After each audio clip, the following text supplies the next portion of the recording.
of stone architecture in India. And before any delay, sir, I would hand it over to you. Okay. Yeah.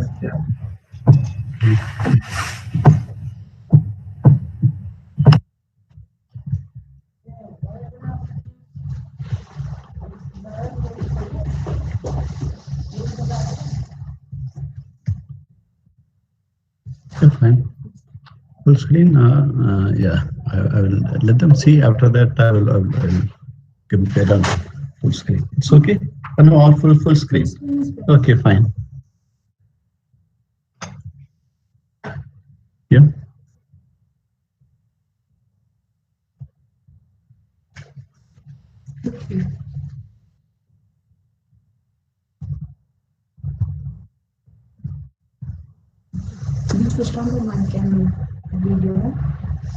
Yeah, yeah, I have already. Are you able to hear? You are able to see the. Hello. Yes, sir. Yes, sir. It's visible and we can hear you. Yeah. Hear you. Fine. No echo. Nothing. No, everything is fine. Yeah. Fine. See, it's a continuation of my previous lecture. It's introductory only. And this also will be introductory one in nature, but introducing now what a temple is. And so we have been studying temple architecture. Architecture students must have had a course on Indian architecture and Dravidian architecture, and particularly temple architecture, and Percy Brown textbook. So, in studying architecture, no, I realized later it was only partial. You learn about temple architecture, temple as a building, and the planning and designing of this temple, and how many different shrines are there, what are the different parts, and the site layout, and different temples within this site, if it is a complex, and what kind of construction and what materials have been used, when was it constructed. That's only one part of it. But in trying to know temple architecture, if you want to know it holistically, so if you then you have to go and look for other aspects of this temple. If you take anything, no, there are more than one aspect. But as a learner of any particular field, we sometimes, unfortunately, we try to concentrate on only or look at only one or two aspects of it. Even if you try to understand a person, now there is what you call the intellectual side, the mental side, the physical side, the emotional side, and then economic and sociological, cultural, and the personal side. So many aspects of it if you want to understand a person. A building is also like that. So if you want to understand a building, here we are looking at a temple as a building, then there are many facets of that. You have to have an understanding of all these facets or all these aspects. As far as temples are concerned, Dravidian temples are concerned, there are 3-4 aspects. One is the historical aspect. So because these temples are grandiose structures, so it must have been funded and must have been supported, and it must have been initiated by not less than a king. So invariably, there were always great kings behind the construction of this temple. And under what circumstances these temples were constructed, what motivated the kings. If you look at that is very interesting. So there is a background to it. temples have been classified as into three, four types. One is the temples which came up by themselves. No, it's not the temple. It what you call Swayambhu. The idol of the temple came up by itself, so Swayambhu. And then since the idol was there and it has not been discovered, so the kings get a message that a temple has to be constructed. The who gives the message? That is. So sometimes he dreams about it. He goes, finds out, and then yes, this idol has been there, so he constructs a temple. Sometimes again he is advised by his maybe his guru or his so advisor, ministers. And then it is also, they before constructing or deciding to construct a temple, they go through a process of consultation, a lot of consultation, whether why to construct, for whom this temple should be built, and site location, and should it be or shouldn't it be, all those things.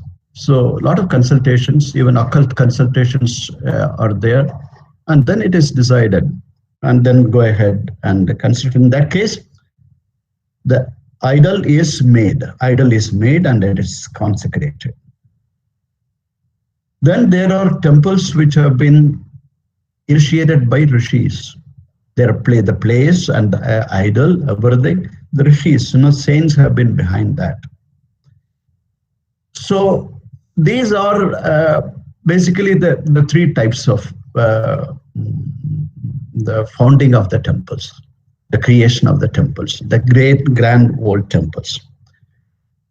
So, and what is this temple? This temple is it's not a prayer place, a place of prayer, unlike other religions, some other religions where it's only you go there to pray. Temple in an Indian context, cultural context, it's actually where the God lives.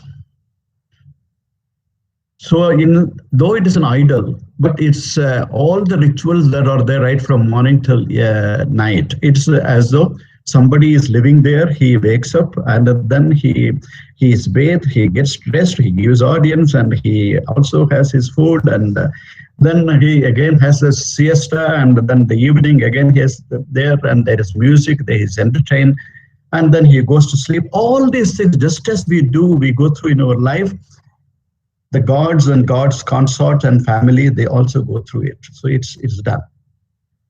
So in great temples, you will find that there is the God is woken up. Just a minute. He is Suprabhatam. This prayer song is there. With that, he wakes up early morning. So all these rituals they continue. So it's a prayer, and you go there to offer your gratitude, your greetings, and your prayer in person. It's kind of, it's not. That is why you go to the temple, and because he is his representation is there, his symbol is there, and it is consecrated. It's considered. It acquires a lot of power, lot of what you call positive energy. It's a storehouse. It's a powerhouse, storehouse of power, energy. And a lot of good vibes are there, and positive energies are there. Electromagnetic waves. When you see that, it's all very positive. It does immense help to your mind, your body, and that's why you go there. Otherwise, it's not necessary. It's not compulsory. You don't have to go there, unlike other religion. It is just like you visit your friend, benefactor, your parent, or your well-wisher. So it is visiting them in their house. That's it. You may visit every day, but you can also, but ultimately you also place your prayer if you feel like. But you can also do all of this. You can meditate within you. You can think of the God. You don't have to go there. That is also there. So that is how the setup is. So now you have to understand some of those. I said Swayambhu, the God idol have been there. So that acquires a lot of energy because it is there, and there must have been a lot of what you call Puranas, mythology, and associations with that. So it acquires power. And the temples constructed with the Swayambhu Lingas, they have enormous power. So the temple is constructed, it was not there, only the idol was there. No, it is Swayambhu, that's game. And another type of temple, I said, it's made by the rishis. Rishis, because they have acquired a lot of what you call due to penance, acquired a lot of power, a lot of energy, a lot of capabilities. No, they have, so they put in all their energy there, power there, and then they also have blessing from God. So, and they must have been kind of instructed to do that. But why do they do it? It's not for their own benefit. God doesn't get any benefit out of it. It's for the benefit of the humanity, for the mankind, for people, so that they can come and they can get some solace out of it. So that is what the setup is. So this is how it, the temple, this is why the temples are constructed, and these are the circumstances under which the temples are constructed. Now then, there are, how do you go about constructing? You can't construct a temple as you like. So there are certain prescriptions, certain codes, how a temple should be, where it should be sited, where it should be, how it should be oriented, what should be the size of it, and where it should face, the oriented, located, and in what manner various buildings or various other shrines, their interrelationships, juxtapositioning, and what kind of spaces you create. Everything is created. Everything is mentioned, and that is what you call the Vastu Shastra, Sthapatya Veda, or your Shilpa Shastra. It is a kind of, different places, different interpretations are there, variations of this Shastra is there. So it's a kind of, it is derived from scriptures. It is there originally. Various rishis have available in different, initially in Sanskrit, and then subsequently other seers, they have made it available in their local languages, and that is what is available. And the traditional sculptors, traditional architects, the temple architects, they learn. It is there. So there are strict do's and don'ts, and and there the material is also suggested. So stone is suggested there. And how do you go about it? So one is that where we have got a kind of what you call a code book, a source book, on the basis of the instructions and the guidelines which are suggested in the book, the temple is made. So everything, it is planned, it is cited, and that is how it is made. Even today, it is followed. And then it is not only the architecture part of it, but the iconography part of it, that is also there, how various idols should be made, and icons should be made, and what kind of sculpture should be there inside. And so all of that, the elements that go into it, there are various possibilities. They pick up depending on for whom the temple is, and then the other main god and the other primary and the secondary gods there, and depending on that, but that is one part of it. So you follow the code and then construct it. Then you have what you call, now it's a residence. And then you also install the idol, and idol is made again as per the codes. Various idols are made, and then it has to be consecrated. So the consecration itself is it's a kind of a very lengthy and elaborate, complex ritual. Then only it acquires its power. It's like wiring a house, wiring a building. Then you have to connect the mains, from the main pole to your house. So once you switch it on, then it gets electricity. Otherwise, a building may be wired completely with all the plugs and sockets and wires and fixtures. Everything is there, but electricity has to be there, so it has to be connected to the main supply. The same way, so it has to be consecration does that. So it has to be given that power, initiated into that power. Then the power starts flowing through the temple. So that is so that there are, and then to continue that, you have to maintain that power supply. For that, you need a lot of rituals. So the rituals are there. So all of this again take place on the basis of what is prescribed in Agama Shastra. Each temple, each type of temple, they have to follow. So rituals, festivals, functions, celebration of that every day. So throughout 365 days, it is followed. So different functions will be there, celebrations will be there, good days, and then what is to be done. Sometimes gods also go on fast, sometimes go on feast, sometimes they celebrate, they come out of the temple and then go on a procession. All of this is part of that. They also get entertained, and for 10 days festival is there, just as the anniversaries we celebrate, and then there are some kind of functions we have. The same way temples also have all of this. So one is the historical part of it, how it was initiated, and another is the Vedic part of it, the scriptural part of it, the Agama Shastras, which prescribe this, on the basis of which the temple is made. But the third thing is, very important thing.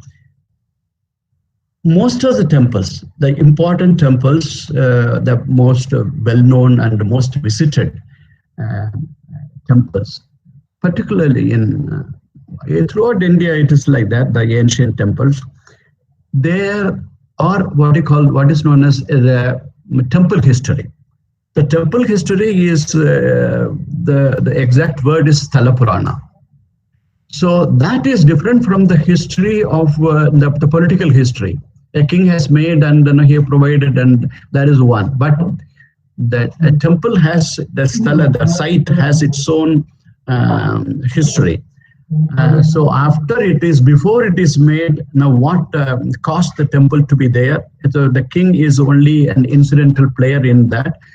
And after it has been constructed, who all visited and what all things happen, whether there some miracles happen, some incidents happen, what all events took place in this temple or near temple or by virtue of that.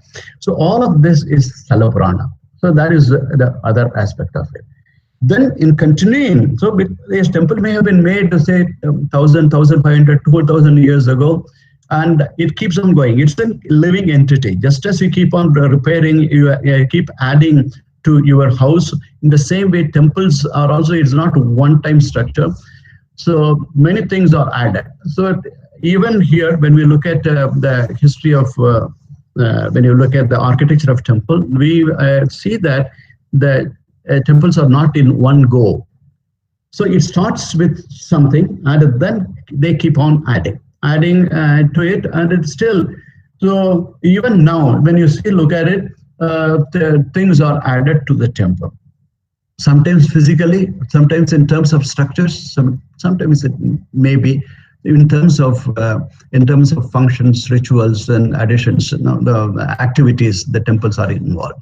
So that is the overall setup. So these are the different aspects of it. I'm trying to just give you an overall, while talking about some 3-4 temples, I will give you an overview of all of this. So that will give you an what you call a holistic understanding, and that is my effort, in that. Incidentally, I was thinking about it.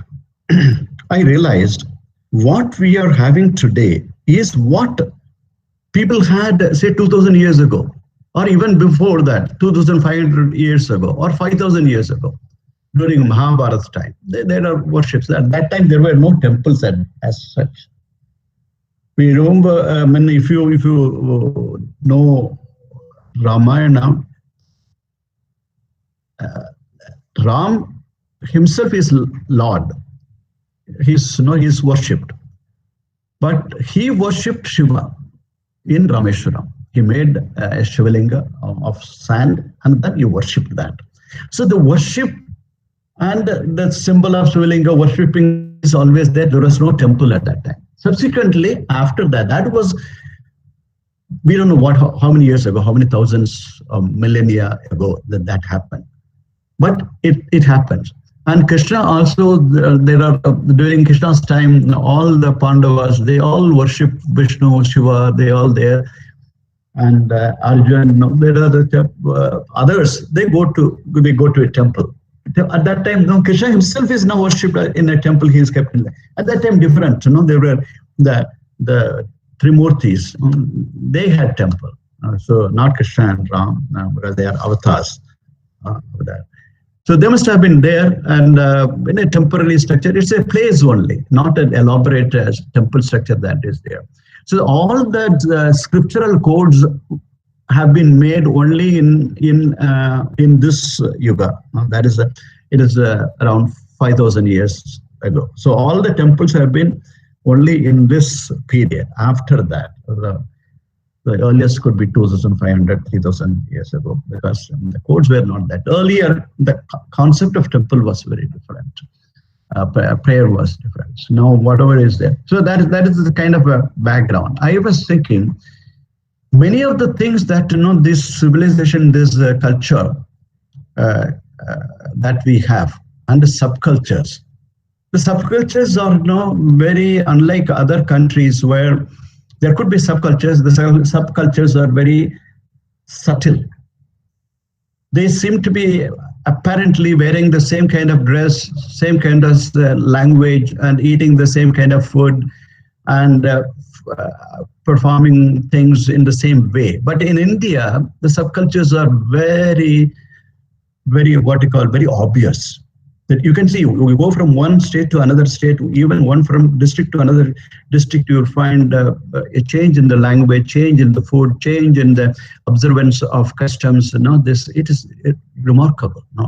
And leave aside weather and seasons and various festivals. So it's not the same. So but in spite of this very, what do you call, very visible and very clear differences in cultures, in our subcultures, there is what you call overriding unity. There is something that is very subtle. So you may be celebrating, worshipping, say, sun god in different ways,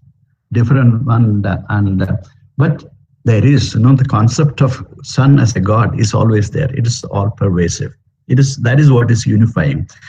You may be worshipping Shiva in a different ways, but what is that he is there is the stories. Everybody knows. Everybody is familiar with it. But you may celebrate it in different ways. So the difference we see, it becomes very obvious, very visible. But the unifying force is, or unifying thought, unifying idea, unifying link, that is very subtle. That is inside. And we are able to, all of this and all these different customs, traditions, practices that we have, all connected to some common things, common entities, or common thoughts, common ideas, common philosophy. And that is what has sustained our civilization, what you call Indian civilization, all these years, millennia. Earlier, it is not just the Indus Valley civilization 5,000 years ago, it's gone. No. Indus Valley, it's the Indian civilization is going on. those are the ruins. Ruins are there not only in one place, but in different places. So, so when I look at my doing certain things, certain practices, I said this is how people did 10,000 years ago, 5,000 years ago. I'm continuing with that. So the idea is all the same. That is what I show in the first slide. These things, if animals are worshipped earlier, they are worshipped now. If trees are considered as sacred and they are worshipped there, then they are done now also. If rivers and other lakes and mountains and hills are considered as sacred things, that is representation of divine powers, then that it is also done now. So those practices, those ideas, and those values, those traditions, they have not changed. What you considered something as sacred, as divine, that has not changed at all. It is there. It was there 10,000 years ago. It is there now also. So that is what I have shown. And behind that is what is, it is not there in other countries. Egyptian civilization is no more there. It is gone. And your Greek civilization is gone. Roman civilization is gone. And Mesopotamian civilization is gone. Iranian civilization, Persian civilization is gone. It's all different now. What was there, what we learned. But Indian civilization, what was there, is still there now. So that is the only thing what I have to say. So in this context, you have to look at temple architecture. And now we are coming to stone in temple architecture. So in fact, temple architecture is mostly it's made of stone. Why? Stone itself, we have seen that stone is a kind of a richer material, lasting materials, a permanent materials. So when you want to construct a residence for a permanent thing, that is Ekam Satyam. Now, which is only that alone is true, and the truth is only one. When you want to construct something now as permanent, as true as that power, so you want to use the best material. You want to use the lasting material, most permanent material, and that is what stone is. That is why it is used. In different parts of India, you've got different types of stones, and that is the best available in that. It is not the mud, it is not the biological materials, it's not sand or any other things. So that is, and it has proved that the stone is a lasting material because it has survived earthquakes, or survived the passage of time, millennia, and they still stand there. Okay.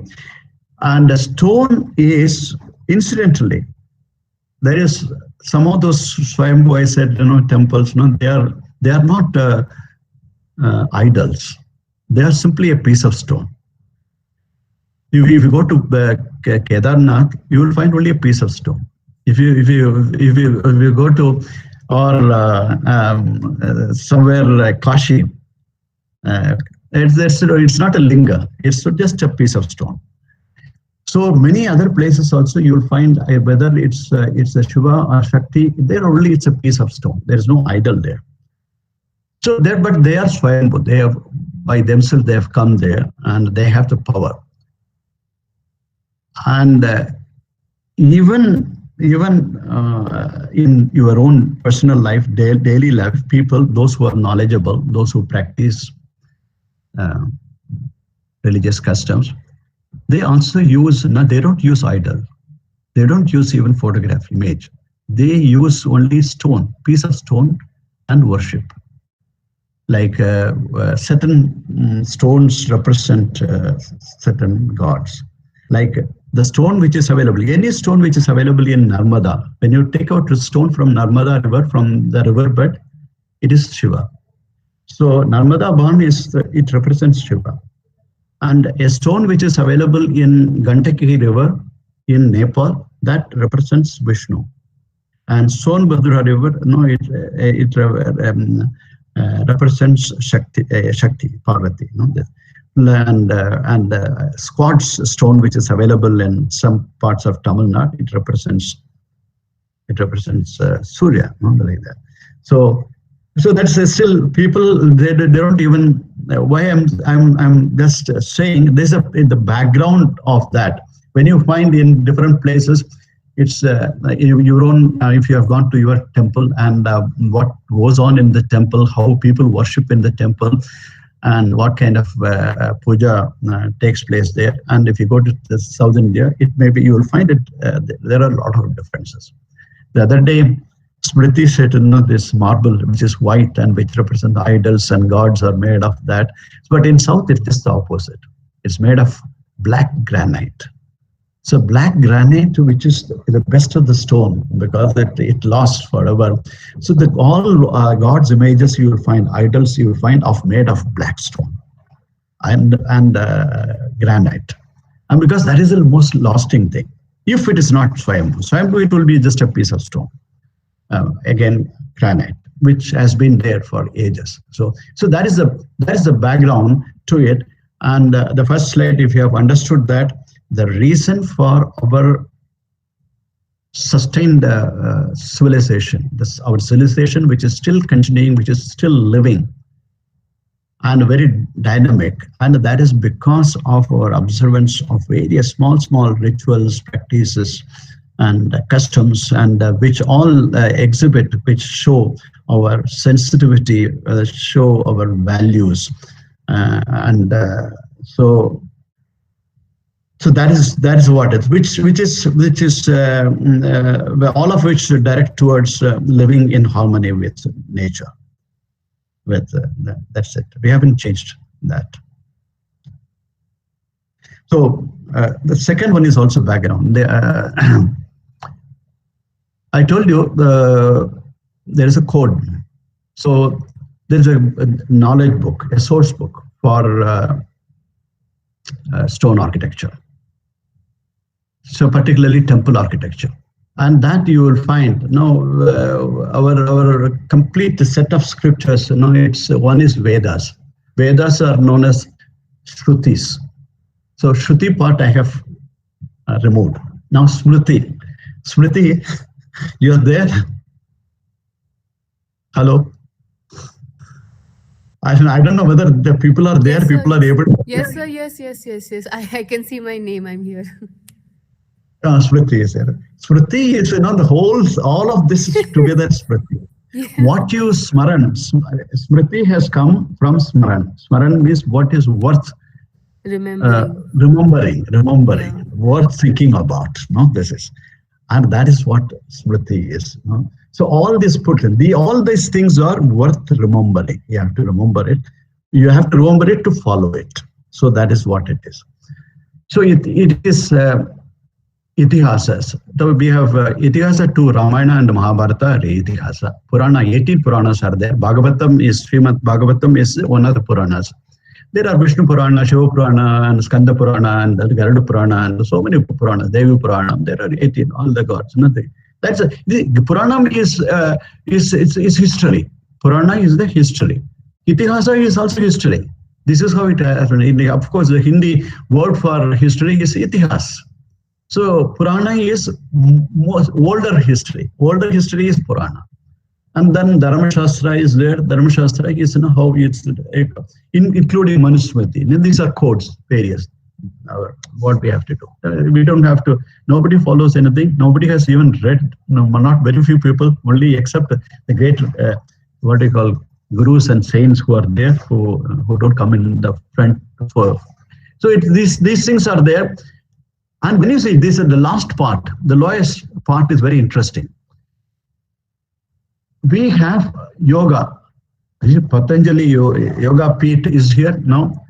So yoga, Patanjali is the Muni Rishi who really codified that, and he was an exponent of yoga. And he was also an exponent of grammar, Patanjali. So yeah. And Jaimini is another Rishi, Mimamsa. Now Mimamsa is kind of your in literature and argument and in uh, tarka, vivada, and no, it's intellectual pursuits when you get. So Mimamsa is a philosophy. Vedanta is Upanishad or Vedanta is it's the one and the same. And Sankhya, a different kind of Vaiseshika. You see, these are all different aspects of it. They are derived from the Vedas. Kind of more crystallized, summarize, summary of it. Vedanga is there, Vyakarana, grammar. Let's see, when you look at it, Chandas, Jyotisha. Jyotisha is also put as astronomy and astrology. We have, you will be surprised, for ages, for millennia, we have been able to predict when exactly the solar eclipse will be there, or lunar eclipse will be there, when exactly it will happen. They have been, because their own calculations are so very precise. The location of it, movement of this constellations and the star clusters, they have been there. So it's still, there are very few people, they go through the astronomy, the traditional astronomy, but those people who have gone through it, and they also have the scientific background in our what you call modern astronomy, they find that it is so very accurate, so very similar. It is exactly the same thing that we have been known to have this knowledge. If you go through, so Jyotisha is also part of Vedanga. Then Upaveda, when it comes to Ayurveda, of course, that's Ayurveda now. It is recognized as a Ayurvedic medicine and an alternative medical system. Dhanurveda, the science of warfare and art, music. So all the classical dance and classical music has derived from, it's a part of this Gandharva Veda. They're all highly codified. So our Carnatic music, for example, or this is one of the considered to be most, it is in its purest form. In the same way, Hindustani music is also there. They all have the same basis there. Slightly, the variations are there depending on your cultural background. So Sthapatya Veda is there, Sthapatya Shastra, here it is written, and that is what tells you how buildings should be planned, sited, and constructed. So our interest is there. And in fact, IIT Roorkee, in my time, I initiated, there was in 2003, 2004, we introduced a optional subject, elective subject of Vastu Shastra. So it was taught, it was continued. I don't know whether you continue now that one. And people, Vastu experts, some architects, our own graduates who were practicing Vastu, so they came and started teaching. And So we have the elective subject. You have. I say elective. Yes. It continues there. Yes, sir. So Yes. that is because some people at that time raised question: why do you want to teach Vastu Shastra there? That's all. But the thing is, the Hindi name for architecture is what do you call it? What do you call architecture in Hindi? You say Vastu Kala. So Vastu is there. And so Shastra, which deals only with Vastu, you cannot say, you cannot turn your back on that. And it is our own knowledge, traditional knowledge. So that's, I would say, I will get back to the earlier one, and then I'll tell you, we have sustained ourselves through this millennia. Our civilization has sustained itself. It is not only because of the observance of various things, outlook on life, but also, more importantly, keeping an open mind. We never, closed ourselves to anything which is new. Something is coming from outside. We have always, the worst that it is out of curiosity. We may question it. But we may be curious about it. We try to know what it is. And then finally, if it is agreeable, we accept it. We have adapted ourselves to all the things which have come from outside. And sometimes, to even unfortunately, we have adapted so much that we have forgotten what is our original thing. So that's so we are very open. And once we have, and sometimes what you call in today's time, Our education has always been it's kind of pattern. It's no more Indian educational system. The way we learn things is all Western. Basically, you look, you go deeper and deeper in depth, and now you're close to. You should have an open mind. When just kind of by way of deviation, when I went to US, for the first time, I was told, please don't discuss certain topics. They are allergic to it. Even in the academic circles. So I said, what are those topics? No, you can't discuss spirituality. You can't discuss religion. You can't discuss also, and so, so particularly spirituality, religion, and certain they are kind of allergic to. I said, in India we are allergic. We have never discussed in our all. When I look at it, well, there are certain taboos, like sex is a taboo. It says you don't discuss very openly. People now things have changed. Earlier it was not there. Other than that, you can discuss anything. You are open to everything. You can know that even personal problems and everything is kind of discussed as though it's a public topic. So that's the difference. Your way of looking at things, and that kind of an outlook, open mind is required when you want to learn something. You have to have an open mind first of all, because what all is there, and that is one. Second thing, as I said, everything that you try to learn has more than one aspect, one facet. It's not just what you look at.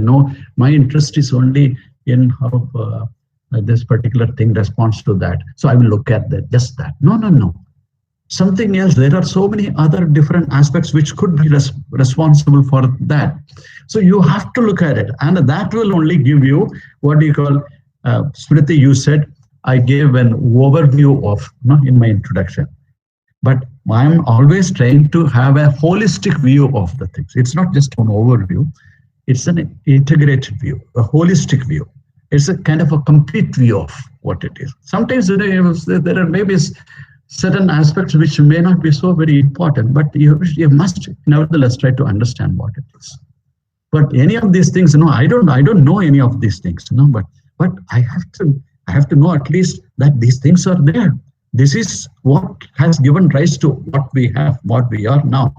So that is what it is. Now, with this background, now I will straight away come to that. Now, how do you make temple and as a building, and how do you use stone? How do you use various idols and icons? How do you make? And that is also prescribed. What tools you use? So when you use this man, it's still there. It's not. It's taken a recently taken photograph only. He still uses hand tools, chisel and hammer. Various kinds of chisels. In fact, I have another video, but I will ask Swati to see if it can be open. A sculptor, Stapati, is talking about how they make, what they learn. So that's look at the innumerable these idols that are been sculptures that have been made, and that they keep on making, and it is so much of dedication, so much of passion. It's not money is the last thing. It is because they have been trained there. They think. So for which they have to know so many things, like anatomy, like a doctor. You have to know. You have to know. Say painting, like a painter. You have to know. First, they have to sketch. This is so. As an artist, they have to know. They should be able to do. So they study, and they have to know aesthetics. So the what you call the science of aesthetics. What do you call beautiful? So the God's image has to be beautiful. So if it's a goddess, she has to be beautiful. So the most beautiful. So what is the three lakshana and Purusha lakshana? So lakshana is this is the attributes. The attributes that contribute to making you beautiful, the physical attributes that make you to. So along with that, so all of this they have to know. So it's a very interesting course that they study, and they are so much dedicated to it, and they turn out to be good people because all the time they are thinking of gods. This is the God's images they make. But the curious thing You will find later. I'll tell you. Okay, but all of this took me my lifetime. When I finished architecture, I was not interested in temples, not in temple architecture, and then my temple architecture knowledge was only limited to Percy Brown. But then when I started later on, when I started visiting, started living in different places and having different experiences and having opportunities to visit temples, then I saw that, okay, I said, a building is visited. So one is to look at the plan, look at the plan section and how it works, various services they work, and look at it structurally, look at it architecturally, look at it from the point of view of various design, planning. That is one thing. But how it functions, ultimately, a building functions. How do people respond to it? What do they gain? What kind of experience they have? So that is another thing. So an architect should also be and should be. Now, professional architects are all interested in that. They realize later on that what they have learned in their course is just the beginning.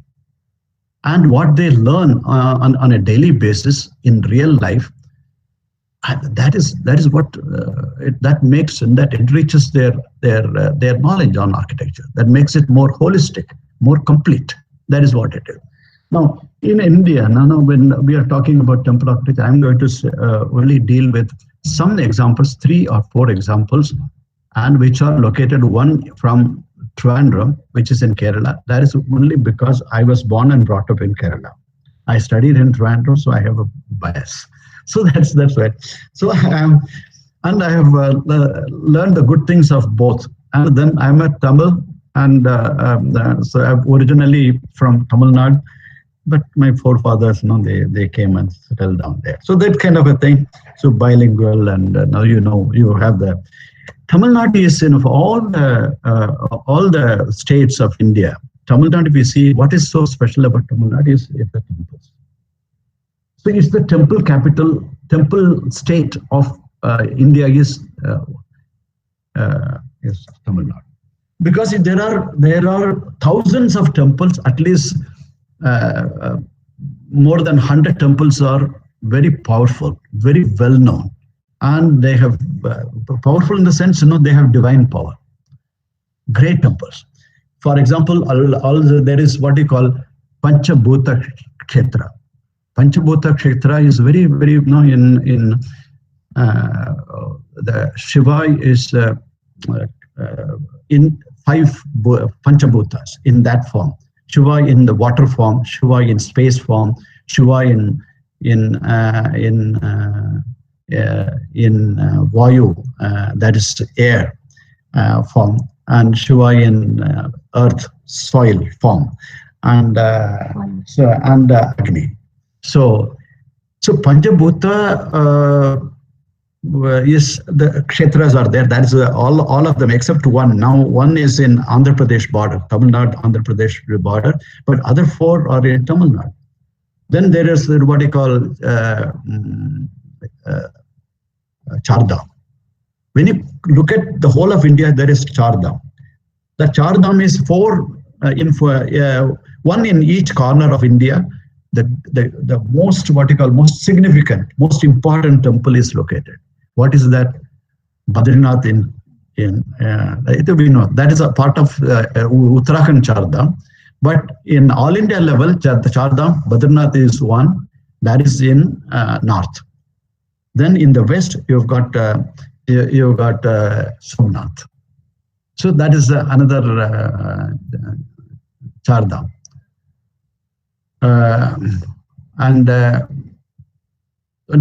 West is Dwarka. Dwarka is and then in the east you've got Puri. Puri is so Puri, Dwarka, Badrinath, and Rameshwaram.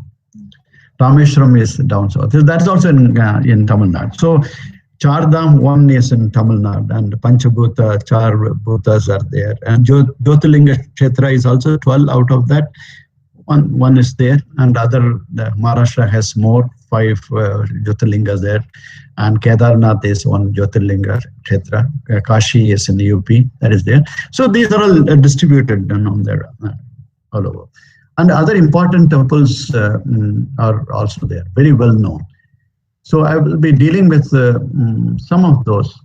You should visit, because they tell you the temple has. I told you, temple has a what you call Sarapurana. That is the local site history.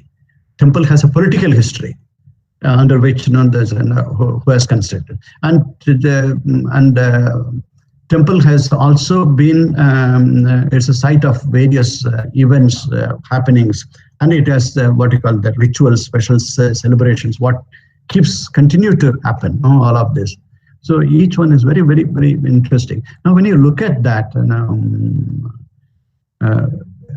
see Rishikesh and Haridwar, actually there are no temples. They are not. In north there is when you come to the Himalayas. When the Himalayas, the temples are not there. That's not very important. Though Kedarnath is a beautiful temple. There are other temples are also very interesting. When you say Ukimat, there is a temple, and then Tunganath is also an interesting temple. But Badrinath is also in an interesting way. But that is not known for. The entire place itself, the region itself is very sacred. So. And then the sacred river flows through Ganga. It starts there. The origin is there. So you don't need a temple to have say. If you are there in this place, then that itself is good enough. So they say 7 rivers are there, 7 mokshapuris are there. So one is this Haridwar. But Haridwar is not mentioned as Haridwar in scriptures. Haridwar is always mentioned as, it's known as Mayapuri. So that is right. So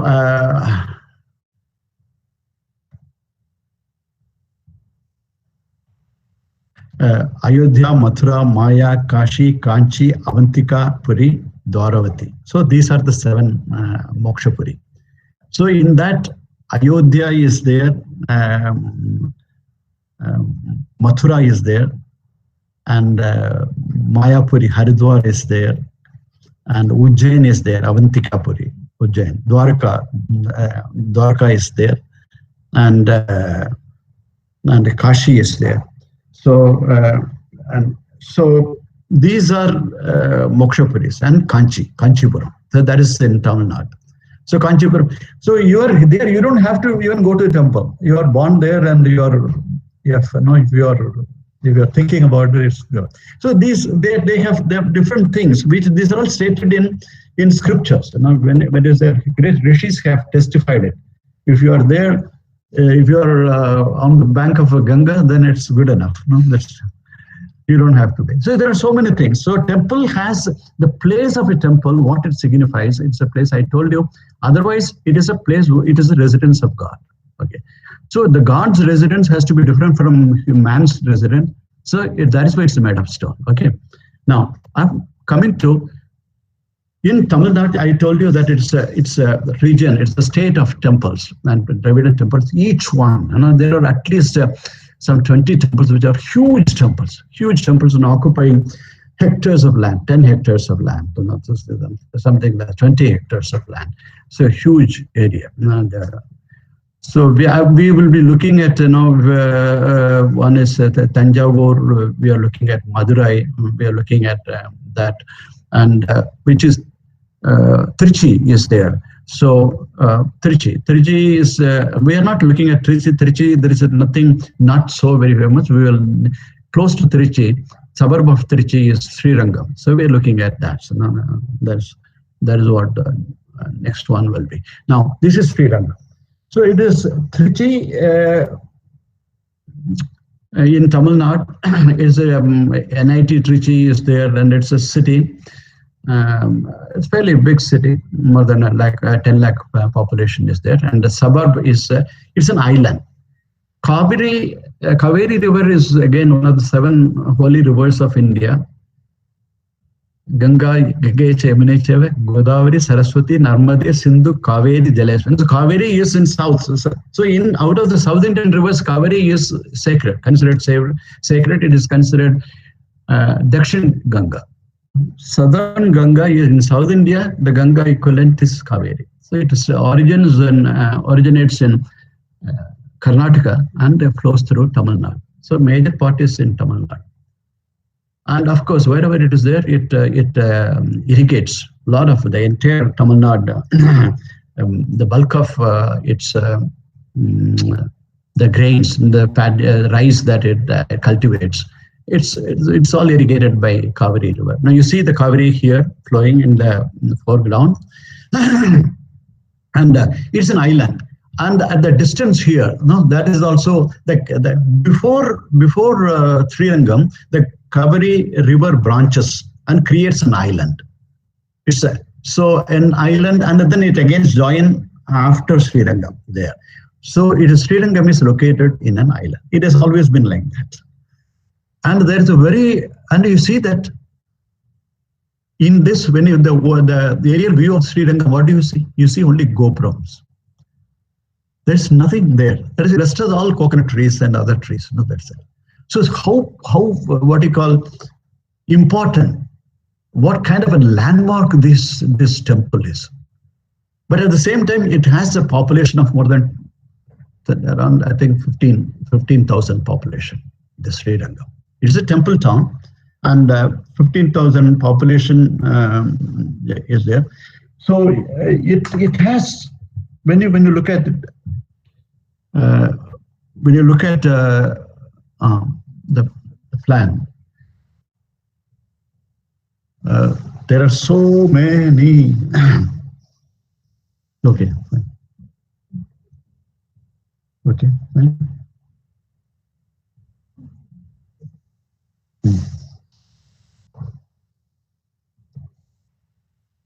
So here, when you see, you've got seven concentric. It's not concentric circle. It is a concentric rectangles. 7 are there. 1, 2, 3, 4, 5, 6, and 7. The first 5, 1, 2, 3, 4, 5. So this much part is the temple, all God's buildings, various shrines, and I'll tell you very, very amazing thing. The last two, this prakaram and the outer one, these, where people live. People live, there is a bazaar, there is a market, everything is there. So it's like an equivalent of what you find in North is a walled city. In a walled city, but there may not be many shrines there. Here, the whole thing is, it's a temple complex. It's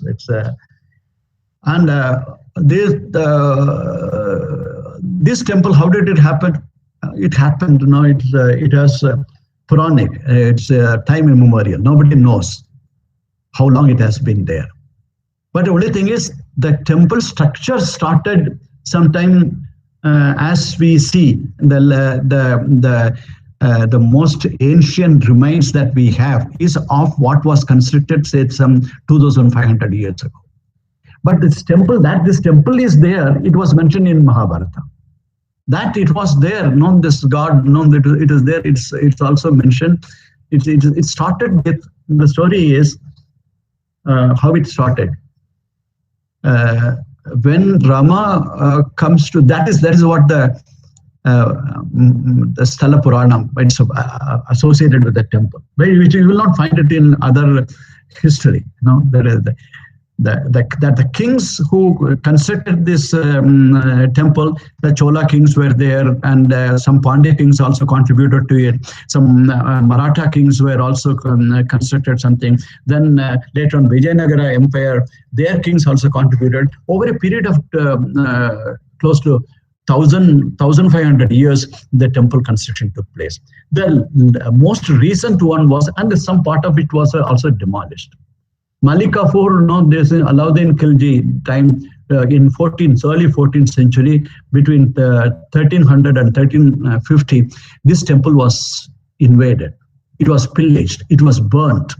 and it become many things. And then when the priests, they took away because the temple was always, it was maintaining a lot of institutions. It was maintaining education, health. There is a hospital also. The hospital is not in the modern sense. So there are what you call to look after and to treat ailments and to look after people who are sick. Within that, it was a township by itself, and the outer two enclosures housing the people and their activity areas. And inside it's all gods. And then the peripheral land is all temple lands. So that produced people were working, and then it produced a lot of whatever produce was there. So it was first offered to the god, and that tradition continues. Even you go to Puri also, it continues. When you go to even Bhubaneswar. So Lingaraja temple also, it was earlier, and the Meenakshi temple, Tanjavur temple, they all have temple and then a lot of land. Who gave the temple land? The kings gave so many thousands of acres of land. Okay, this will be for the god.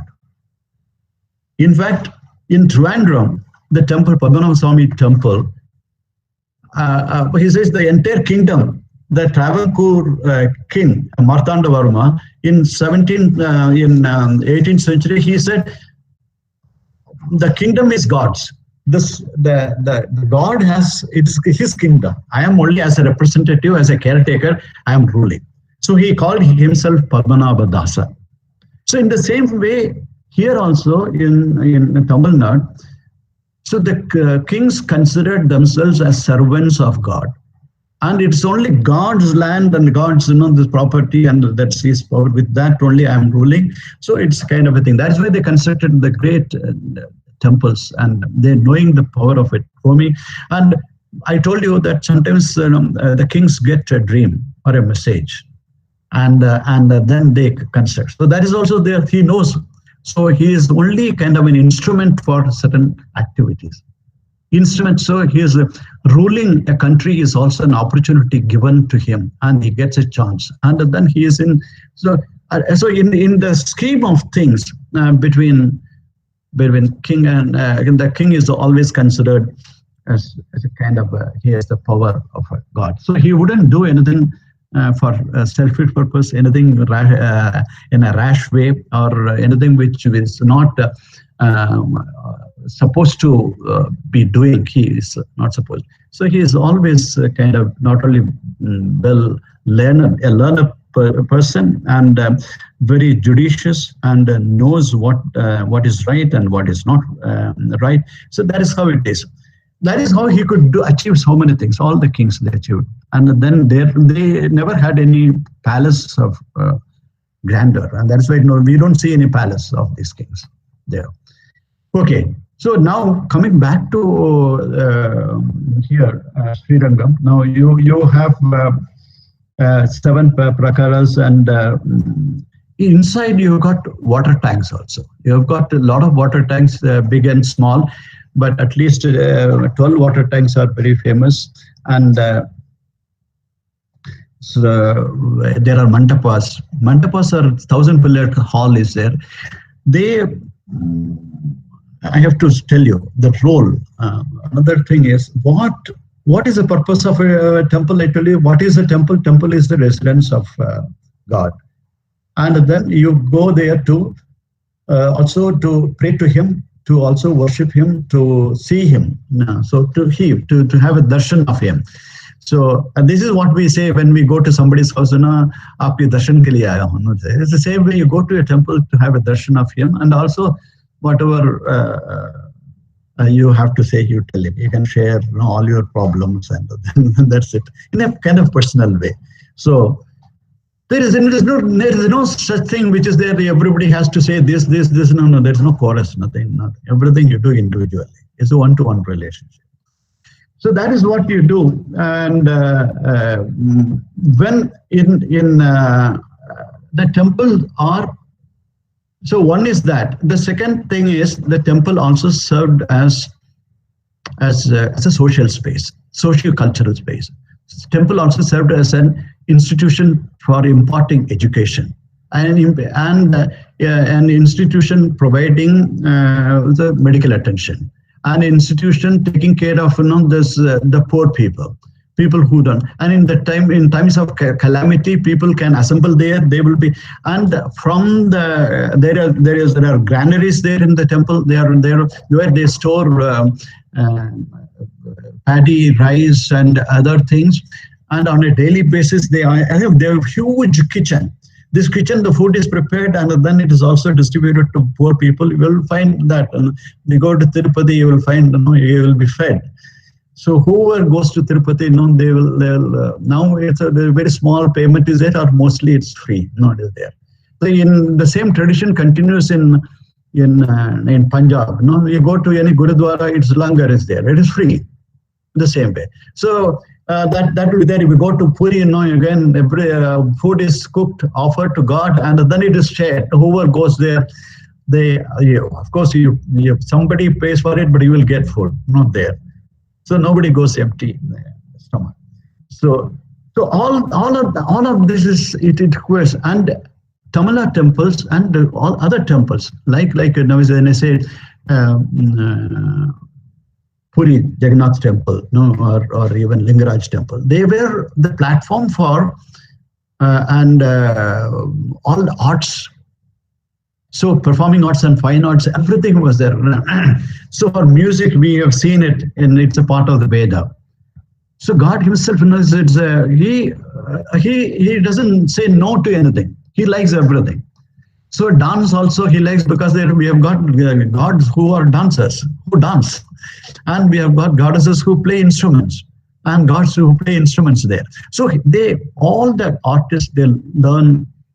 And people who are interested in that, who are by either profession or by interest wise, they learn, and the temple supports, and the temple becomes the stage for their performance. So you will find during certain days, I told you that in a year maybe a 10-day festival will be there, or in some other month 3-day festival will be there, where various artists will be called and they will perform before God, and then audience will also be there. It's all free. So the temple is a kind of an institution which nourishes, which supports, which patronizes all the arts, everything, not only art, learning, all kinds of learning. So that is what the temple is, and it's a social space. And then you have, even if you may not have any celebration, you may not have any function at home, but temple will have monthly function, weekly function, and daily function. You participate and you feel, yes, temple's function is your function. So that is why every city, town, village will have a temple where the entire village will participate, and because that is individually you may not have the money to celebrate all this. So but when something is happening, it is your home, so you are part of it, and you are taken care of. And that is a role it continues to play. So when you look at that Srirangam now in today's time, a satellite image, now you see that it has spread. But there is not only Srirangam now, this temple complex is this big, and then it has come. But the entire town is more or less connected with not only this temple, there are other temples too. So you will have a couple of other temples, Tirubhanekoil, Jambukeshwar temple. These are also equally famous. This is one of the 5 Panchabhuta, that is the water as a Jalalinga is here among this. In that. There are stories associated with it. And these are very interesting stories. A spider was there in this temple, and the spider was kind of, a spider can only spin your spider web. The web was over the Shivlinga. It was there, and it was all the time. Whatever it does, in its next birth, it became a king, and that king is Karikal Chora, and he became, and he constructed huge things, huge temples and he could also remember that he was a spider only. So that is what the miracle. Of course, these stories, it's all recorded, it's all there in various legends and books. It is there. You have to dig it out. But when you learn, this if you go there as an architecture and I am only interested in the building, that maybe, but you have to be interested in all these things. What stories, what legends are associated with it, what happens, what are the rituals, what is the meaning of this ritual in all of this. So it's very interesting. So then that makes you get a, then you know that you understand the significance of that temple. Of course, now one thing which yeah, this temple. There are different towers. 21 towers are there. At least, this is the smallest two-storied tower, Gopuram, they call it. 2-storied and 3-storied, 4-storied, 7-storied, and finally this is 13-storied building. This could be completed only, and it got damaged. It got damaged. It was kind of destroyed when it was under construction because different kings at different times it couldn't be completed for 400 years. Then only one in 20th century, in 1985 only it was completed. Within a span of I think 6-7 years it was completed. No, it was only half done earlier, and then the remaining top part was done in 5-6-7 years. He gathered money, so much money. It's all from public contribution, voluntary contribution, so much. That is also kind of a divine power. How do you know? How do you get this crores of rupees at that time? A small, kind of a guru, a sadhu collected money. Sadhu collected. Nobody knew him, and he collected money, and then he could construct. So there's so much of, unless it's not an amazing thing that happened in 20th century. Like that. So there are so many stories which are there. There are books which have been published. There are my good friend Ramanan he's an architect. He's a town planner. He and his wife, they have written a book on Sri Rangam. That's full of. There are so many books which are there with fantastic photographs and all that, and legends are associated with it. But I'm giving you kind of a not what is what. And then you've got, when you net also has a lot of other information. Now next we come to what is it? Okay. Next is that is Sri Rangam, and we have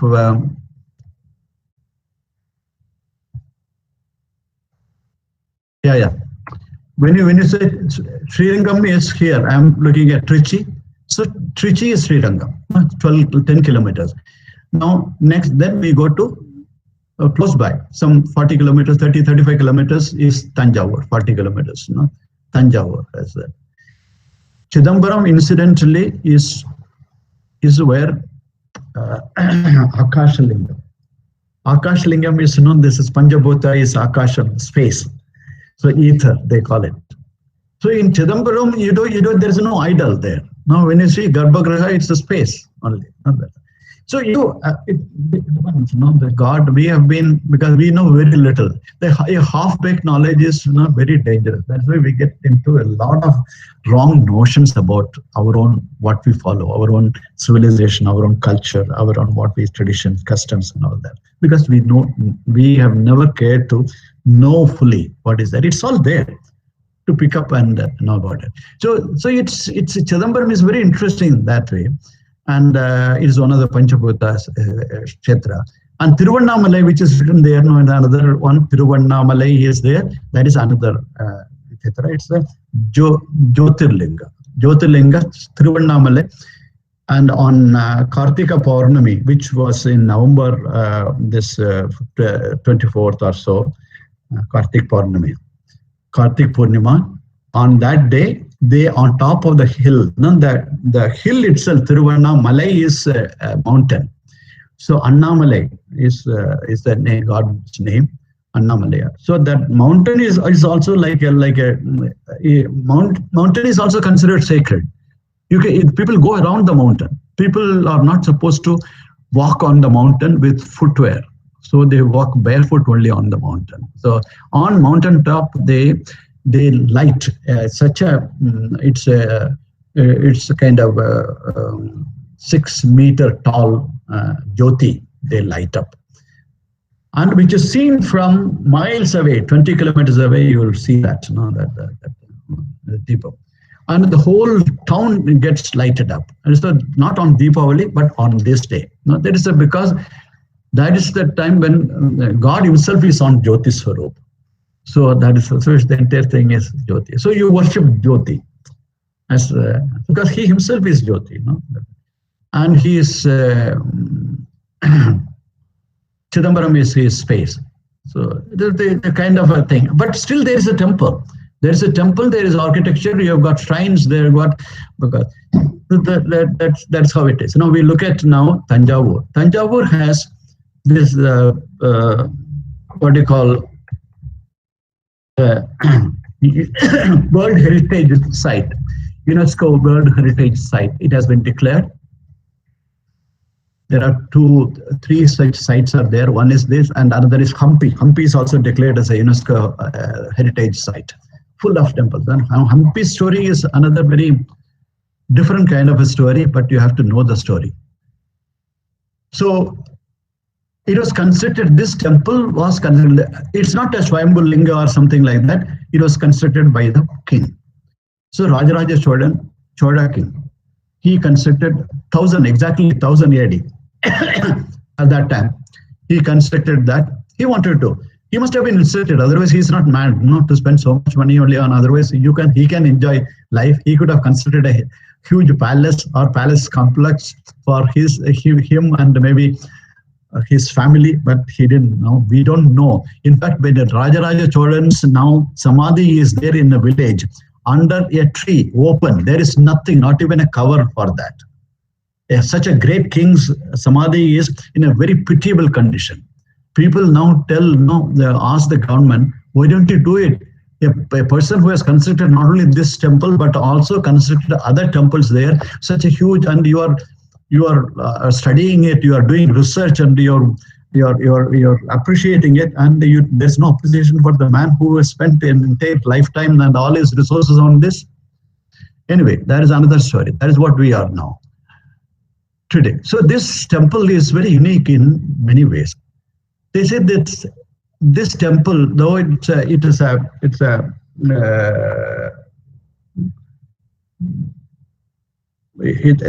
the height of the temple, the gopuram. Normally, the gopuram is, when you look at it, the gopuram is always outside. It's a gateway, and the innermost that is where above the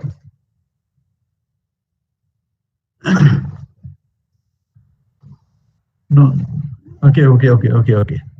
Is it okay now if I take a couple of minutes break? 5 minutes? Yes, sir. Please, please.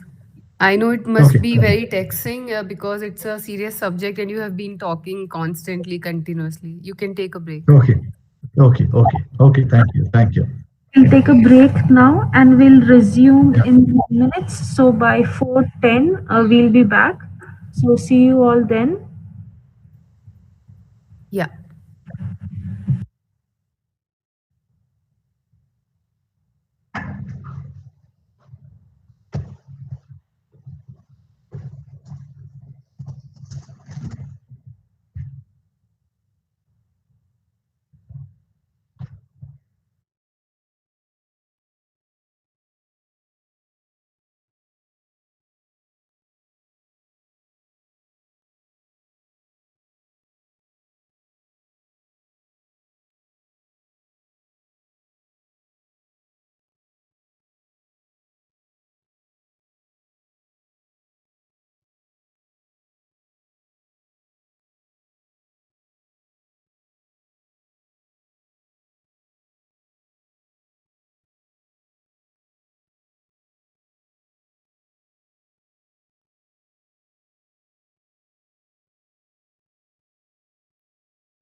want to take some more minutes or maybe?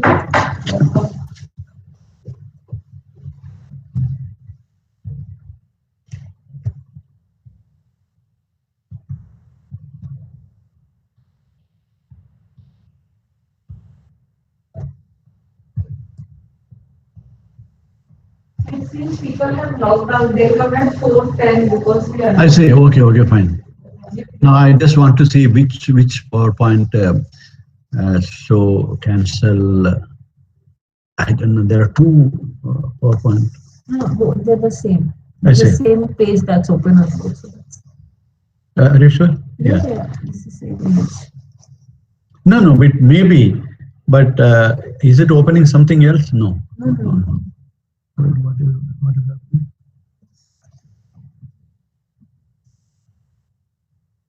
The system is humming. You take some. Yesterday, I had a problem with that. Now it went into what we call what mode? Safety mode? Blue screen? No, no. What mode safety is? Safety. Oh, Safety mode. this.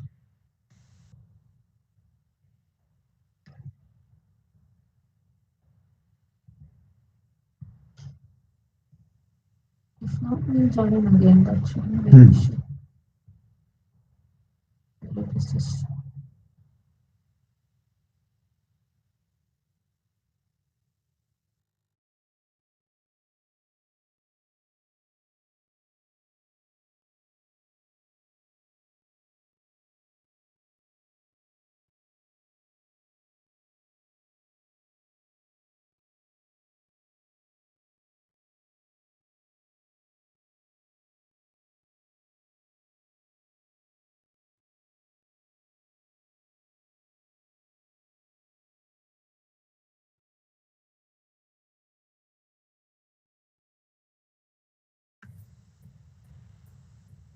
So did you take a break?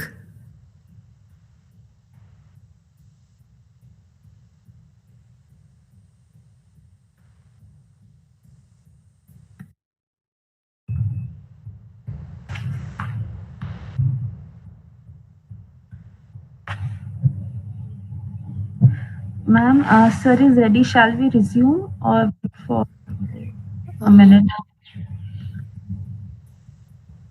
Yeah, maybe Sandeep would like to join. We can wait for 2 minutes because we announced 4:10, right? Yeah, yeah, yeah. Yeah.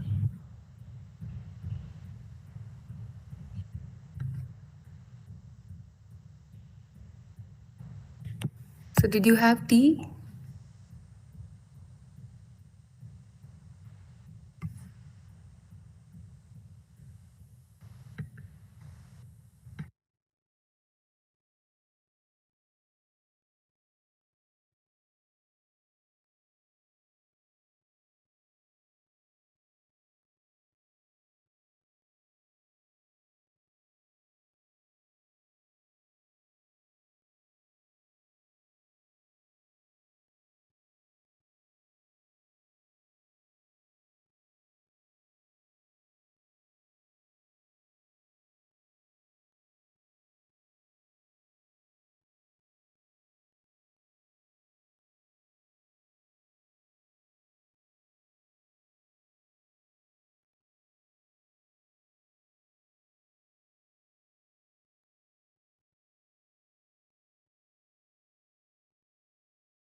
Ma'am, Sandeep has joined us.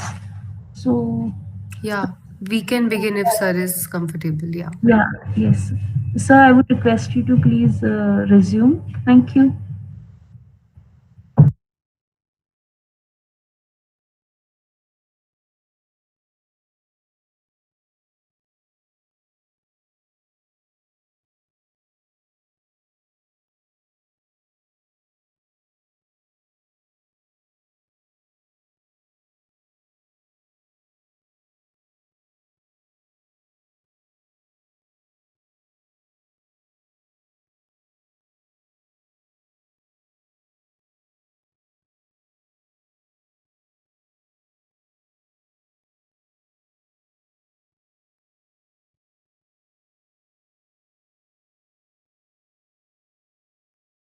Note, both are not there.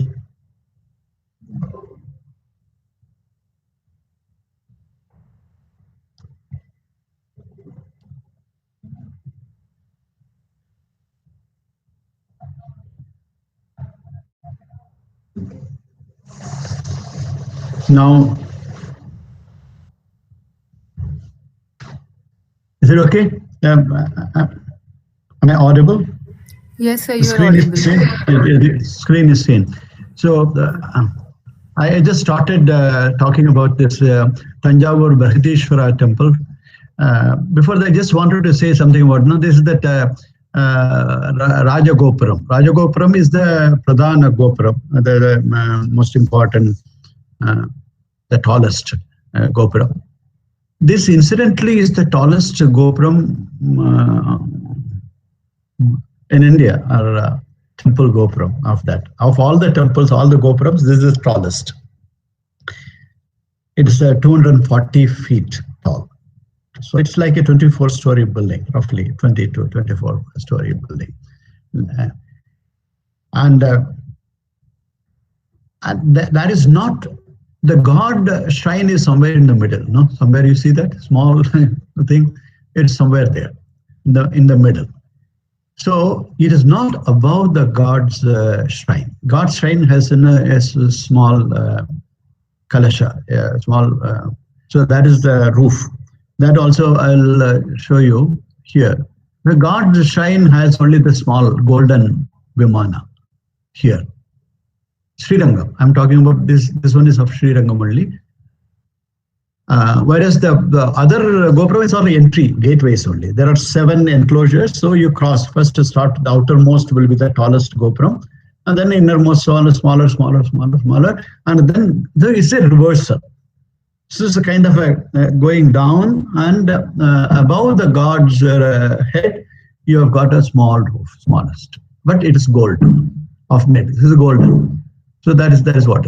Whereas it is reversed in Tanjavur. Tanjavur, about the god, it is the tallest.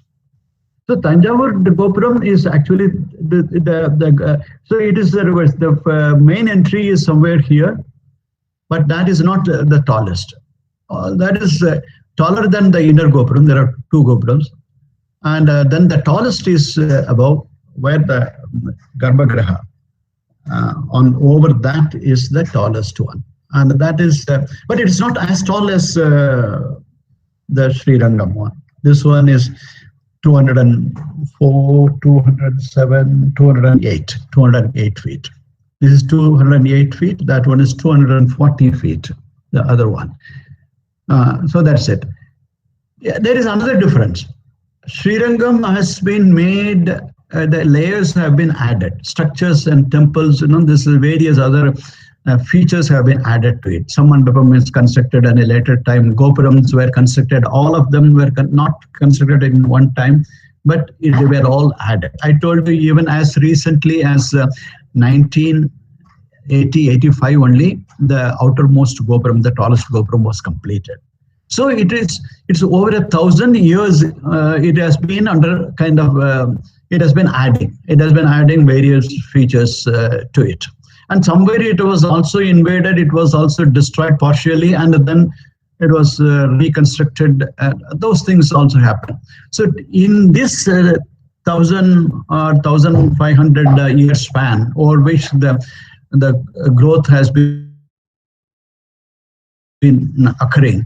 Many kings dynasties were involved in it. I also mentioned about it that the Cholas were, of course, they started it, and then they continued for many centuries. And later on, even some Pandya kings also knows. If somebody neighboring king, Pandya kingdom is actually the capital was Madurai. We will see Madurai also.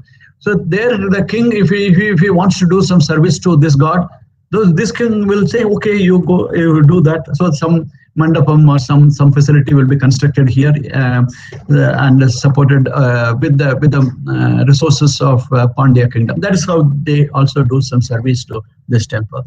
And then later on, Vijayanagara Empire and much later Maratha Empire kings, they all contributed. You have to remember, Sri Rangam is a Vishnu temple.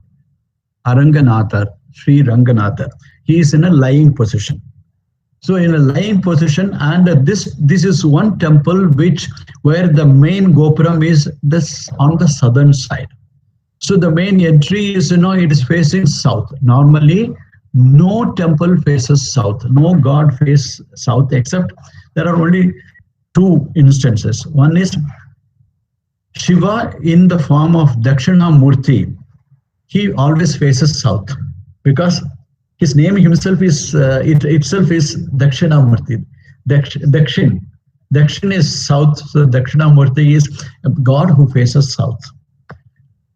There's otherwise south is considered as the direction of Yama, so the Kala. So no god that can face except Shiva himself is Kala. That's the way he faces. You will find in every Shiva temple there is also Dakshinamurti whose image will be, idol will be always on the south, on the southern side facing the south. But here, the second exception is exception to the rule of not having any god facing south is this Vishnu. Vishnu as a Ranganatha, lying posture. No, I will have an image of that. So that image is originally, this image was from Sri Ram, originally from there. So they had Ikshvaku, their dynasty. They had it. It was given to them by Vishnu, by Brahma. Brahma had this image, like that. It was given to them, and then Sri Ram had, and knowing very well that he is avatar of Vishnu. So it is Vishnu's image, and the story goes like that. For his coronation, after this Sri Lanka war and all that, he comes back to Ayodhya for his Pattabhisheka coronation.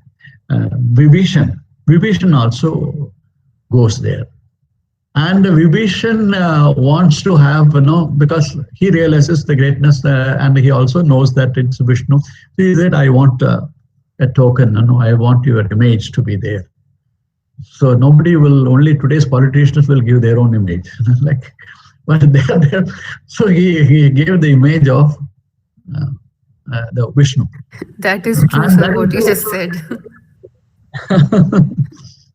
They make their own sculpture, like Mayavati, Karnanidhi, they all make. Yeah, true.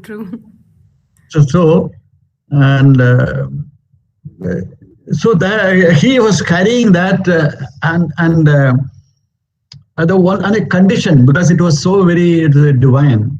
If you keep it on ground, then it will not. You can't take. It will grow. So he was carrying a tiny one, and there was a story. This is people who came. Some rishi, muni, god, or it could be even could be now that it came in the form of a crow, and when he had to do his Nityanushtana, this is at that time, taking bath and prayer and all that, and then he had kept it on a kind of a pillar, and then in the form of a crow it came, and then it just knocked it off. and it fell on the ground, and there it stayed. It grew and it stayed. He couldn't take, and that was a kind of divine intention also. Nobody wanted that power to go to Sri Lanka. So he realized it, and said, then again he prayed to, because there were anesthesia, you can't take that, it's given to him. But then he said, I want, at least I want your very benign grace. So I want you to grace Sri Lanka. So he said, okay, I will face Sri Lanka, and I will be looking at Sri Lanka only. So he is in the lying position. He is always looking at Sri Lanka southern side. That is how it happened, and that is the only exception. There are 108 Vishnu temples in the whole world. 105 are in India. The sixth one is in Nepal, and the 2 are not in this world, somewhere else. So 108 Divya Kshetras are there. The Vaishnavas, I believe they also do go around that. They visit this 106 at least, all of them. So this is the only one which faces south. The Padmanabha Swami is another one of the other 106 Kshetras on earth. Now you have to know this story, then you will know how significant it is. That it's not an ordinary temple. And what is this? Apply, close.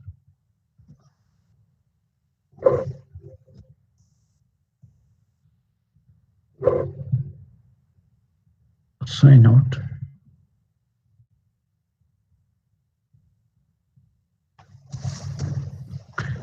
Okay. So I was showing that the temple tower. The tower is in 2 temples in 2 different locations. It's above the shrine, Garbhagriha of God in Tanjavur Brihadishwara temple, whereas in Srirangam it is outermost. Normally it is the outermost tower is the biggest. The above God you will find always a small Vimana or something like that, which will be normally that is the situation. But in Tanjavur, it is a different one. So that means you can. There is no strict rule as to where to place that big tower. It could be anywhere. It depends. So, but he may have been guided. It's not left to the whims and fancies of either the king or the Sthapati. It is kind of. There are people to interpret. What exactly needs to be done. That is what it is. This is an old, when you see the other things, so many people have been associated with the Sri Rangam temple. That is what this slide shows. And when you look at that tower, now this is a close-up of the tower. The tower is made of stone, but not these sculptures. These sculptures are not made of stone. When you look at these sculptures, small scale sculptures, they are made of lime mortar. So they are made, and the small sculptures are made of that and intricate, and then it's painted. So inside, you will find a kind of a running plane horizontal surface, as well as a vertical surface will be there. On that, they make these small sculptures. So so that is what it is. It is very intricate, but this requires it is another art, another sculpture. And the same sculptors only can do that. They can carve in, they can sculpt stone and make sculptures, or they can make very small sculptures out of mortar. The lime has a property, not the cement. It's not used in a particular way. The mix of lime with that. They don't use mold or anything. It is handcrafted. But they sometimes they also add the larger ones will be of stone. But it is not the stone which is fixed here. It is this running frieze. This is all sculptured frieze is added to it. But in other temples, main surfaces, it's on the gopuram only. But on the main temple, on the walls, when you find sculptures, they're all sculpted. They're all of stone. So each one is a story. When you have an opening like this in a gopuram, then you say that it's a story. A story means it's a floor. It's a floor. So you will have a horizontal line here, not here, and another horizontal line is here, and the third one is here, and on. So you will find that increasing this door this door is taller than this one. There's a slightly smaller, slightly smaller. And then when it comes to the top, the length, the breadth, and that are the depth of the story, as well as the height of the story and height of the opening, height of the sculptures, everything gets proportionately, it becomes smaller and smaller and smaller. So with the result in perspective, when you see the third dimension, now 3-point perspective, when you look up, it's already, it's all, the scale is followed, not like that. So on a taller story, the sculptures are taller, and then it becomes smaller. So 13th story, you have got sculptures which is getting reduced in size because the story is also getting reduced and the openings are also getting reduced. And then the perspective, the height is increased. You get a kind of optical illusion. So it is not the 240 feet you see, the 240 feet may look like 300 feet, no, like that, the optical illusion. It kind of vanishes into the sky.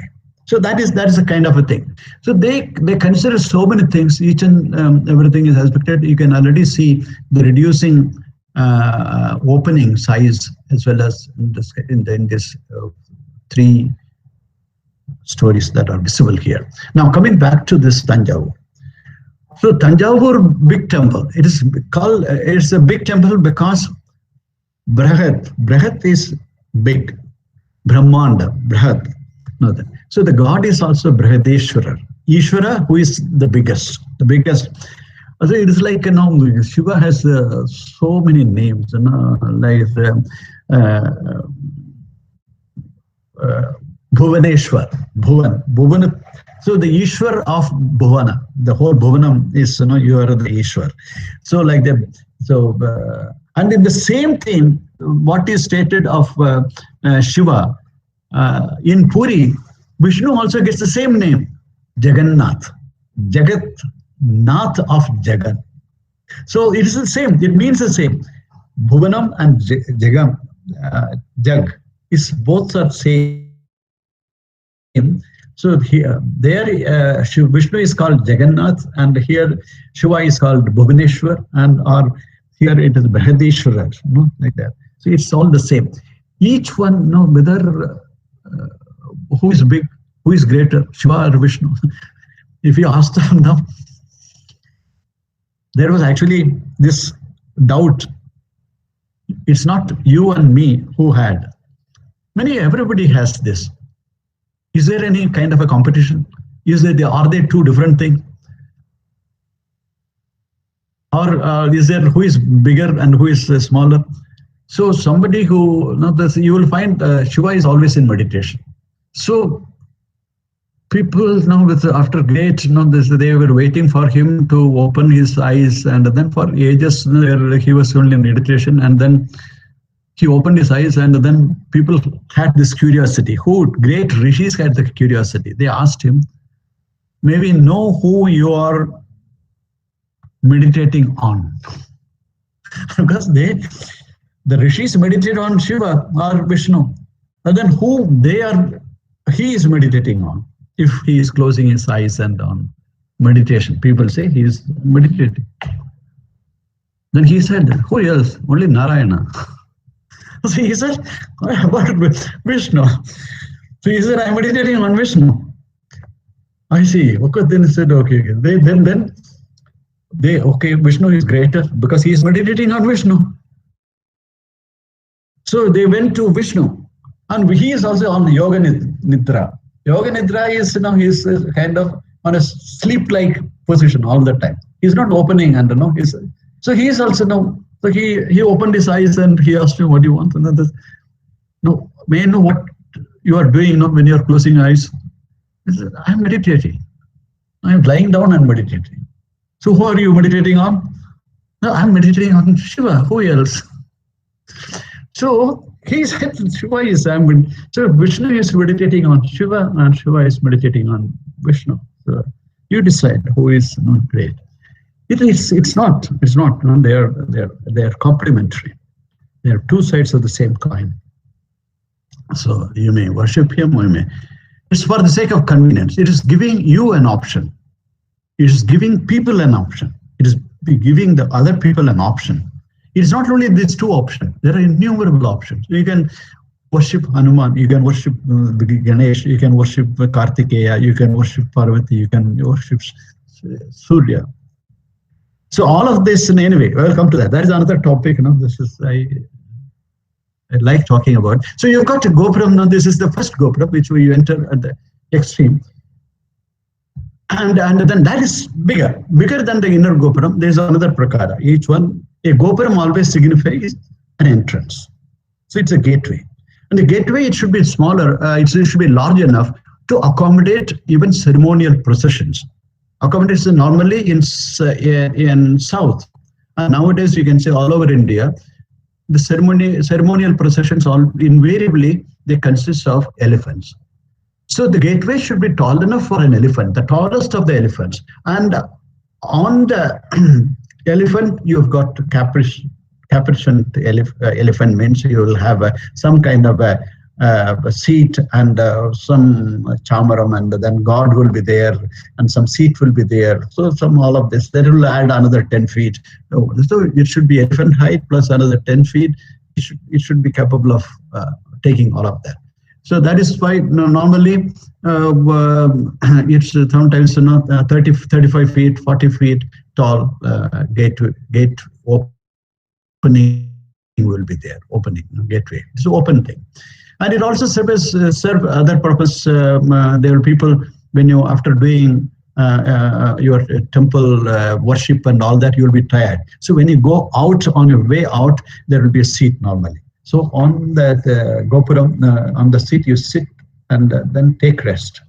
Think about it and then go. Normally, so it's ritually people go, sit there and then go out. But it is inside, you will find that. Okay. So in this, what is so great about it is, when you compare it with Srirangam, this temple was constructed by one king in his own lifetime. Whereas that one, Srirangam, was constructed over more than 1,000 years span. And many kings and many dynasties were involved. And that temple was broken also, and the construction was stopped, and it was destroyed and reconstructed. So it happened, 1,000 years is a long time. This one all happened within just 20 years, 26 years. It happened in his own lifetime. He made it possible. He constructed.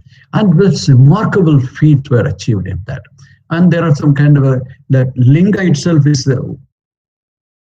one of the tallest in India, biggest. And that Nandi is again one of the biggest Nandi that Nandi Mandapam. Normally in Shiva temple, you have to understand. So here, all other temples are normally they face east. Gods would like to face east. So east is a very good direction for facing. Sometimes if it is not possible, then they face west. So east or west is the favorite position. Sometimes, very rarely, they also face north. Never south. South, except two gods, they do. There is one is Dakshinamurti, so he faces south because he is the direction he is there. And then, of course, Srirangam, Vishnu faces. So in front of her now, this Garbhagriha is here, and then there are whenever this temple is dedicated to Shiva in the form of Brihadishvara. When Brihadishvara, Shiva is there, Shiva has a family. So his wife, his consort is there. So Parvati are in various Uma, Sati, Parvati, in different avatar and different birth. She is known by different names. So she is always there. Shiva is incomplete without Shakti. So always has to, in this temple there will be Shakti. If Shakti is not there, Shiva doesn't have any power. The power is incomplete, like that. So that temple will be always there. She will be there. She will complete. Then he has two sons. One is Ganesha and another is Kartikeya. So they will also be there. So it's a family actually. So it's like going to a joint family when you are visiting a temple. So you visit the father and then the mother, and then say, they also, you can have a chit chat, you can have a conversation, you can always say outpourings of your heart, and then say, and then whatever it is at that time, something will be going on in each of the temple. It is not at the same time. Each one there will be, but there is generally a time for each one will undergo all of this. When Deeparadhana is there and various pujas are there, ceremonies are there, in each of these shrines it will be done. Slight delay will be there. It will start from, no, this is, but always first thing will be certain things first has to be, these are all part of Agama. It will be offered to men, and then they will continue simultaneously. It will happen there. So when you have that, now coming to the site layout, the entire site, when you see, okay, is here, right. The total area that is there, total area is 27.6 hectares, the whole of it.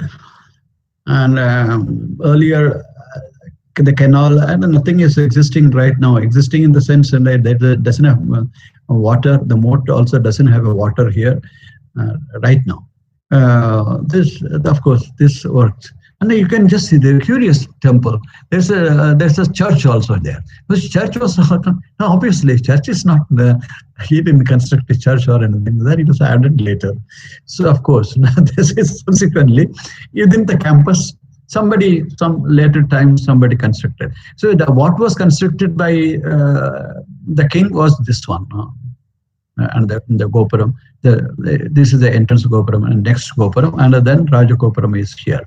So that is it's right in the heart of the town, where the temple is. The Tanjavur doesn't have any identity except this temple. When people say I'm going to Tanjavur, people till 50 years ago, it means that you are going to see the temple. That's all. So there is nothing else. Srirangam means you are going to the temple only. In the same way, Madurai, when somebody says, I'm going to Madurai, means I'm going to see the temple only. There's no other business there. But things have happened in the last maybe 50, 70, 80 years. Things have happened. You're going there because you live there, your relatives live there, you study there, you have business there. So something like that. So that is the importance of the town. And because the town doesn't have any other significance except the significance of having a temple, a great temple and a well-known temple which is visited by people from outside. Otherwise, it's the temple is of the town's property. It's whatever I told you. It has a socio-cultural. It's everybody owns that temple. It's kind of it's their temple. And on behalf of all of this citizens or residents of that town, he has all the functions, daily rituals, he has food, and he distributes it to, he doesn't eat, of course, he doesn't eat even a small thing. So it is all distributed, cooked and then distributed. So that is what it is. So he lives like a king, and that is why the real kings were always said, I'm only a servant to carry out the rituals of whatever temple. So kings were overseers and then caretakers to see that all the temples in their land, everything, all the pujas and rituals and festivals are happening on time and everything is there. There's no shortage. That is one of their concerns of the kings. So now it is a kind of a very neatly laid out space, and this can accommodate. You can imagine it can accommodate easily some 5,000 people. And it can have so many things, activities. It's not just religious, ritualistic activities. I told you, temples served as an institution, as a platform, as a socio-cultural, as a public space, as a gathering space, as a kind of process. And where do you right in the first slide? I said that people had their value system, they had their ethics, they had their what you call the customs and traditions, and then certain beliefs, faith. All of this, how do you get? It's not you don't. So things happen here. Various discourses and folklore and what you call performances and for even what do you call, somebody is having a talk on various Puranas, Itihasas, various parts, and your literature. So such things, they're all generally enlightening and intellectual, academic, and artistic, and skill building. Various things happen there. The experts come, and this is the platform. You never needed any auditorium, or you never needed any exhibition hall or art gallery there. Everything is here only in the temple premises. It offered itself as a platform for all the artists of that region, the town and the region. So that is how it served. It's a bigger role. Now it is just an example. When 2010, 10 years ago, it celebrated its millennium year, 1,000 years over. So Tamil Nadu government, at least, it woke up to the reality that it's 1,000 years that a king, and the temple, great temple, though it doesn't believe in it, so irreligious. Anyway, they have to respect the sentiments of the people. They organized events. But it went on for 10, 15 days. And then every day there will be so many performances, various artists, and some even stars. They came, they performed on these stages, which are already there. So the people, the whole town gathered there to watch all of that throughout the day. It will, and night also it will continue. So the great celebration was there. So, and that is around the time only it became UNESCO's World Heritage Site. All of it. It's now when you look at this, it's amazing in some ways. It gives you some information, some dimension, and you can see how it is structured. Again, in this case also, it's a 13-story. 13 tiers are there. 13 the first 2 tiers. Now, when you see 1 and 2 tiers, so in between first the 2 tiers, there is a gallery. So you can go around, and that gallery is because you can also it's useful in this case. Purposely, it's done because you can. Shiva is called Vishnu. Shiva is called Abhisheka Priya. Abhisheka Priya is Abhishek. You pour water, you pour milk, you pour basma, everything is Abhishekam. This is over himself. So Shiva is always, because he is always perennially cooled by water. This is Ganga himself flows out of his head. So it's there. So he likes that. Abhisheka Priya Shiva. And Vishnu is Alankar Priya. He is always dressed. So when you go to Vrindavan, or Mathura, when you go to the temple, they keep changing. Now every hour they will change the entire dress. He is dressed in something, and all this, like a great. There's sometimes on a song sequence in Hindi films, you say the heroine changes. Every line, every scene, every angle, she changes. God actually does that there. Now in a day. He changes dress half a dozen times. There's a different. So your morning will be there, and after breakfast it will be another, and afternoon, evening, and it's in full finality. The fresh every day. It's really fresh flowers, and when you look at what happens in those temple like Tirupati, and where from flowers come. Flowers every day they come from Europe. This is select flowers. He can afford that because that's when you read about that, it's unbelievable. The thing is, what happens in the same way, because people don't talk about it, people don't write about it, because there is nobody wants to know what is happening. Not many people, particularly, unfortunately, the so-called educated academicians and educated people think that they are all beyond that. Science is all beyond that. Science is not beyond that. Science is not able to understand what is. That's it. It's the inability. So somewhere that a lot of foreigners have understood that. It's inability. When you read, what they have to say about the concept, The whole concept and philosophy behind all of this, how it works. Okay. So the linga itself is very, very great. Now, when you go to I saw that Somnath when they constructed, it was destroyed and reconstructed. Then Somnath, and they have made a huge linga. In the same way, a huge linga was there in BHL, BHU Vishwanath temple. Now, BHU there is a Vishwanath temple because actual Kashi Vishwanath is, I told you, a small stone. You'll be surprised. You'll be disappointed. People who do not know the significance of that, they will be disappointed. They expect a huge linga or something like that. Not spectacular. No, it's a small stone. Whereas that's why in BHU you get the linga. It's made. So that is how it is, and then it goes on. After that, inside they put a parda. You can't see from there because it is also dark. You can't see that. On top there is a platform, and then there is this one is not made with the stone, small stones. They have not. It's not built with the stone. It is one monolithic block. That is what is known about. This is also a monolithic block. The base is also a monolithic block. And the question is how they took this block up there.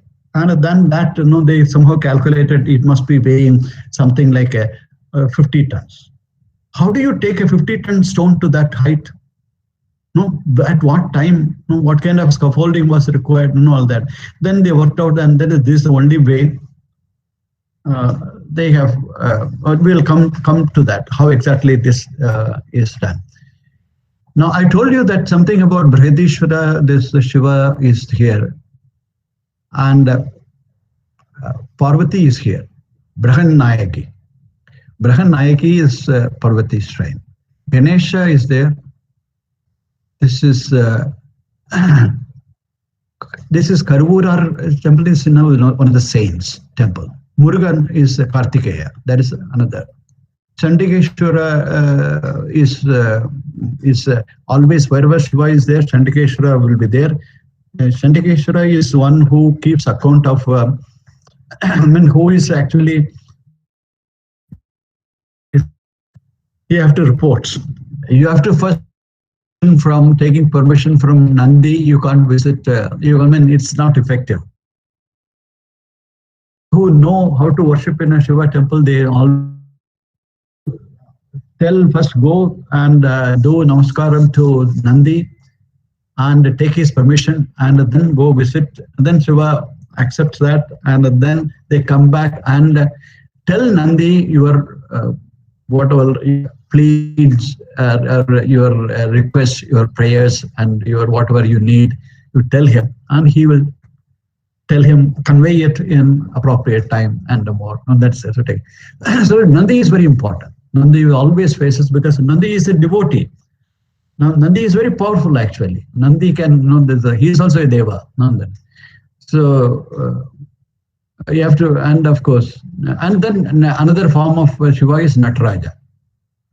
So Nataraja is there, and the two sons are there, and then Chandikeshwara, he keeps an account of who has done this. But he attendance taker, attendance marker. No, this is he is there. So people visit and they say, I have come this way.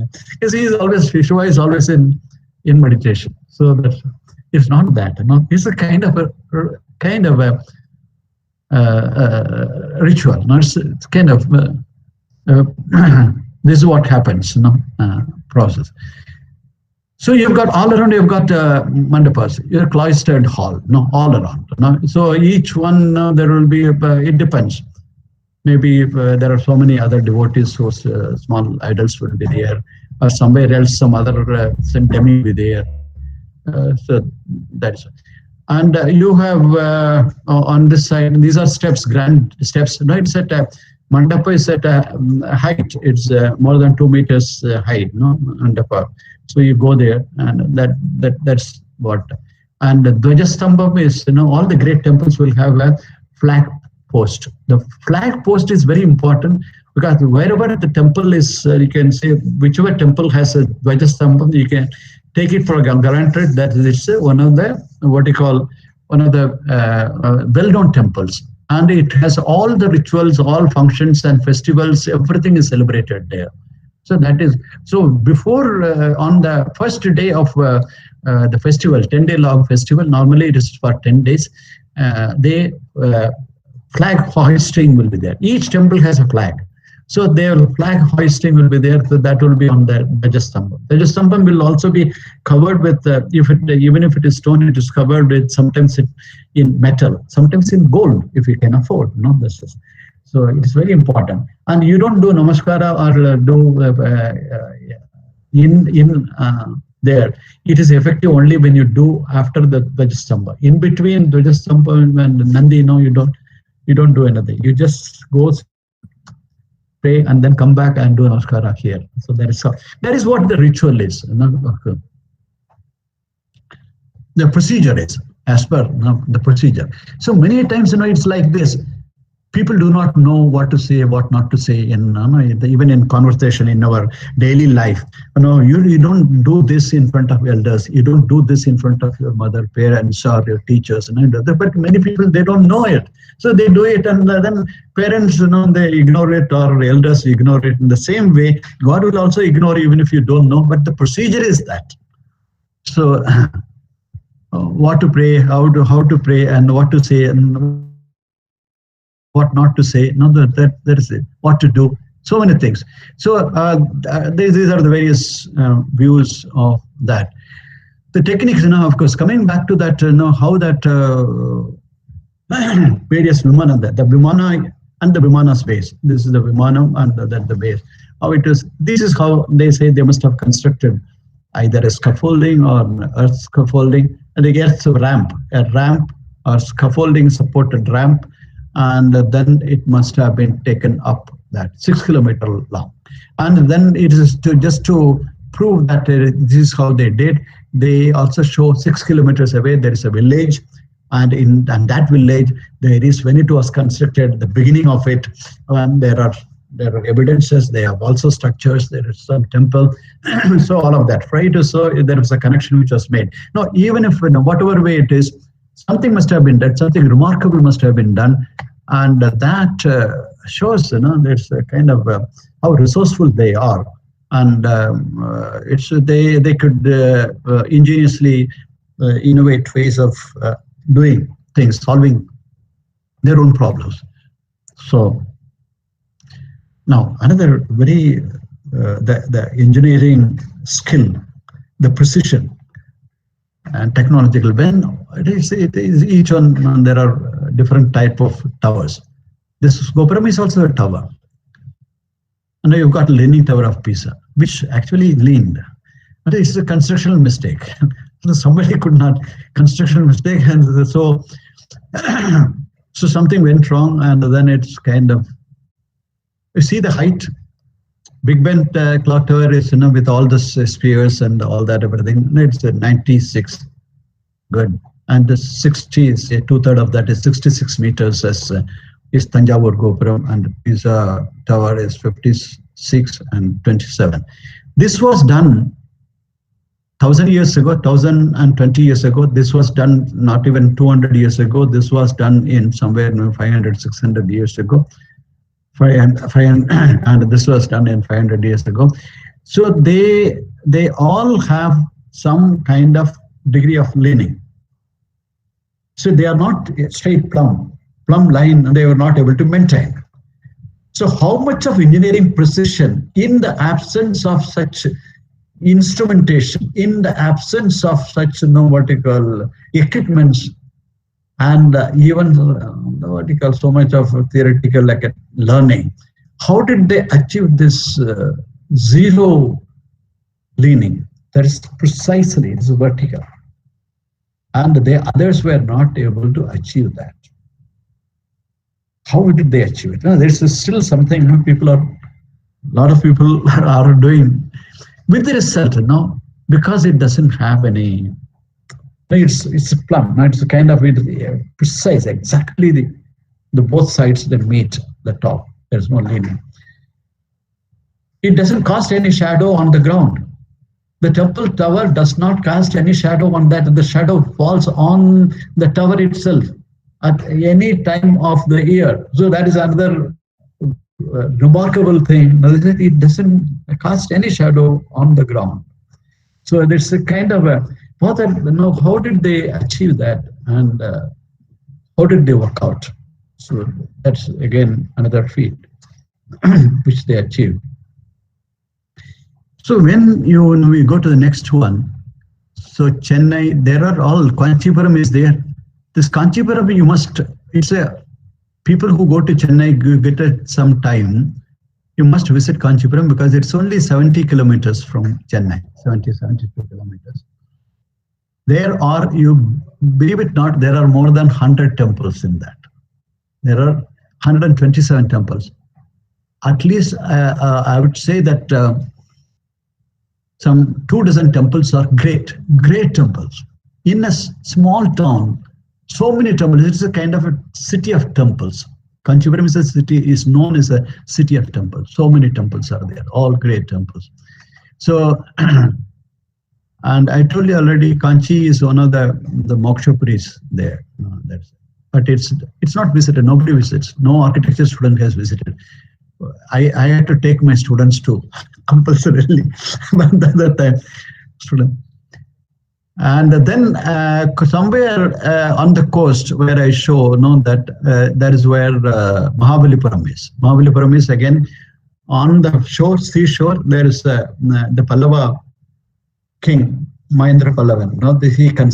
He made all on stone because the rock was there. So on the rock itself, it was he sculpted.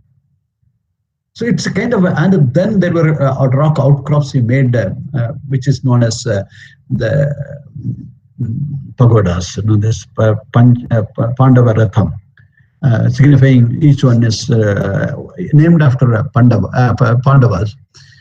So, and then there's completely on a stone wall he sculpted, depicting stories, and then made a short temple. And then there's a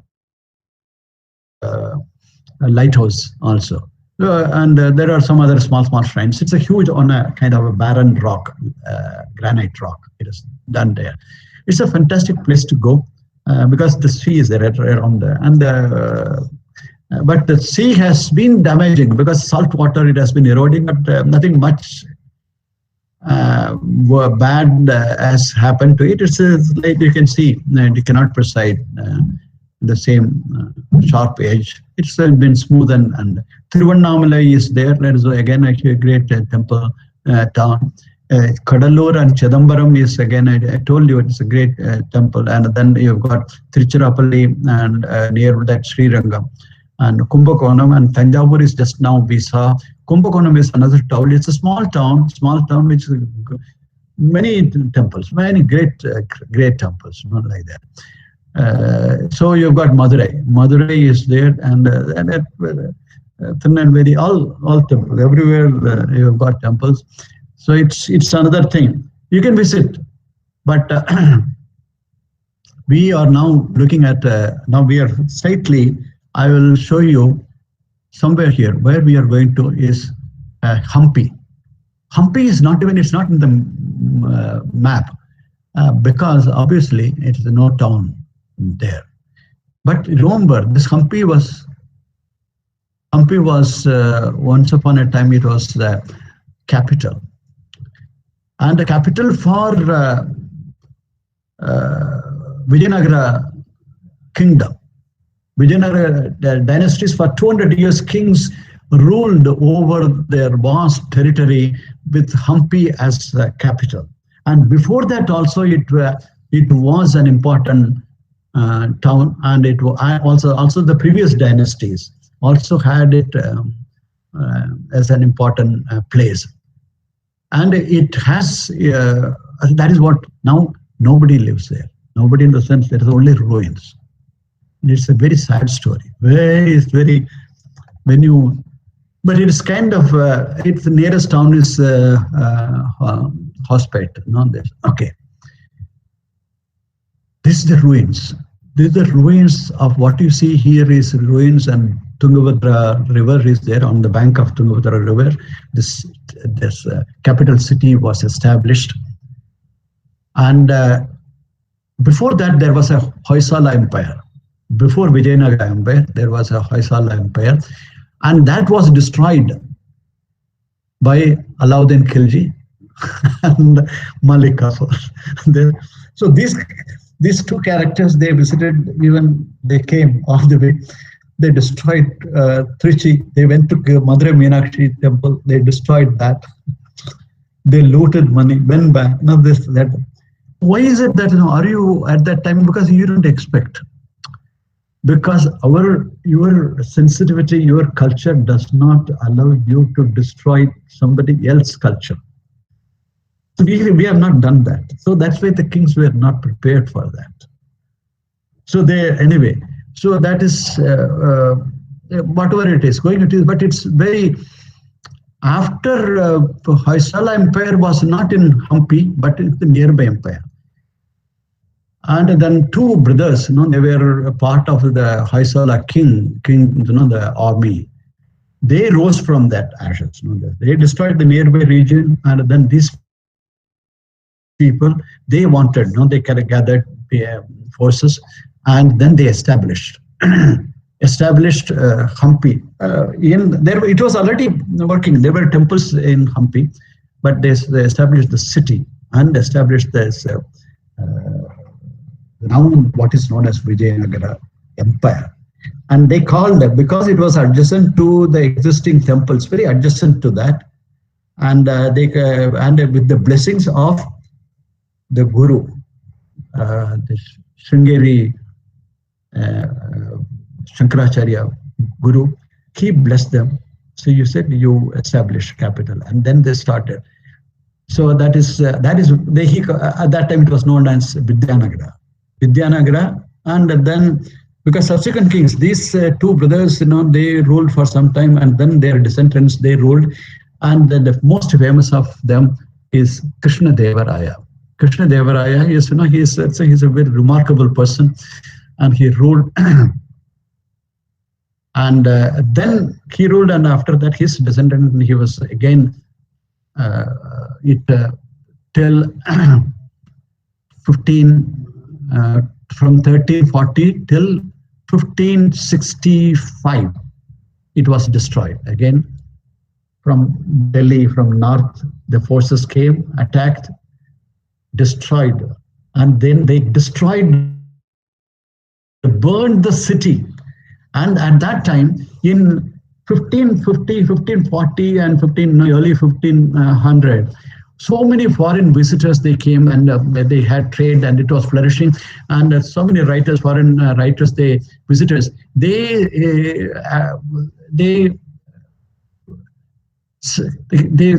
praised the city, like, and they said, this is the richest city in the world. And like this city, now they compared it with the only other city that they could see, which was grander at that time, was Beijing.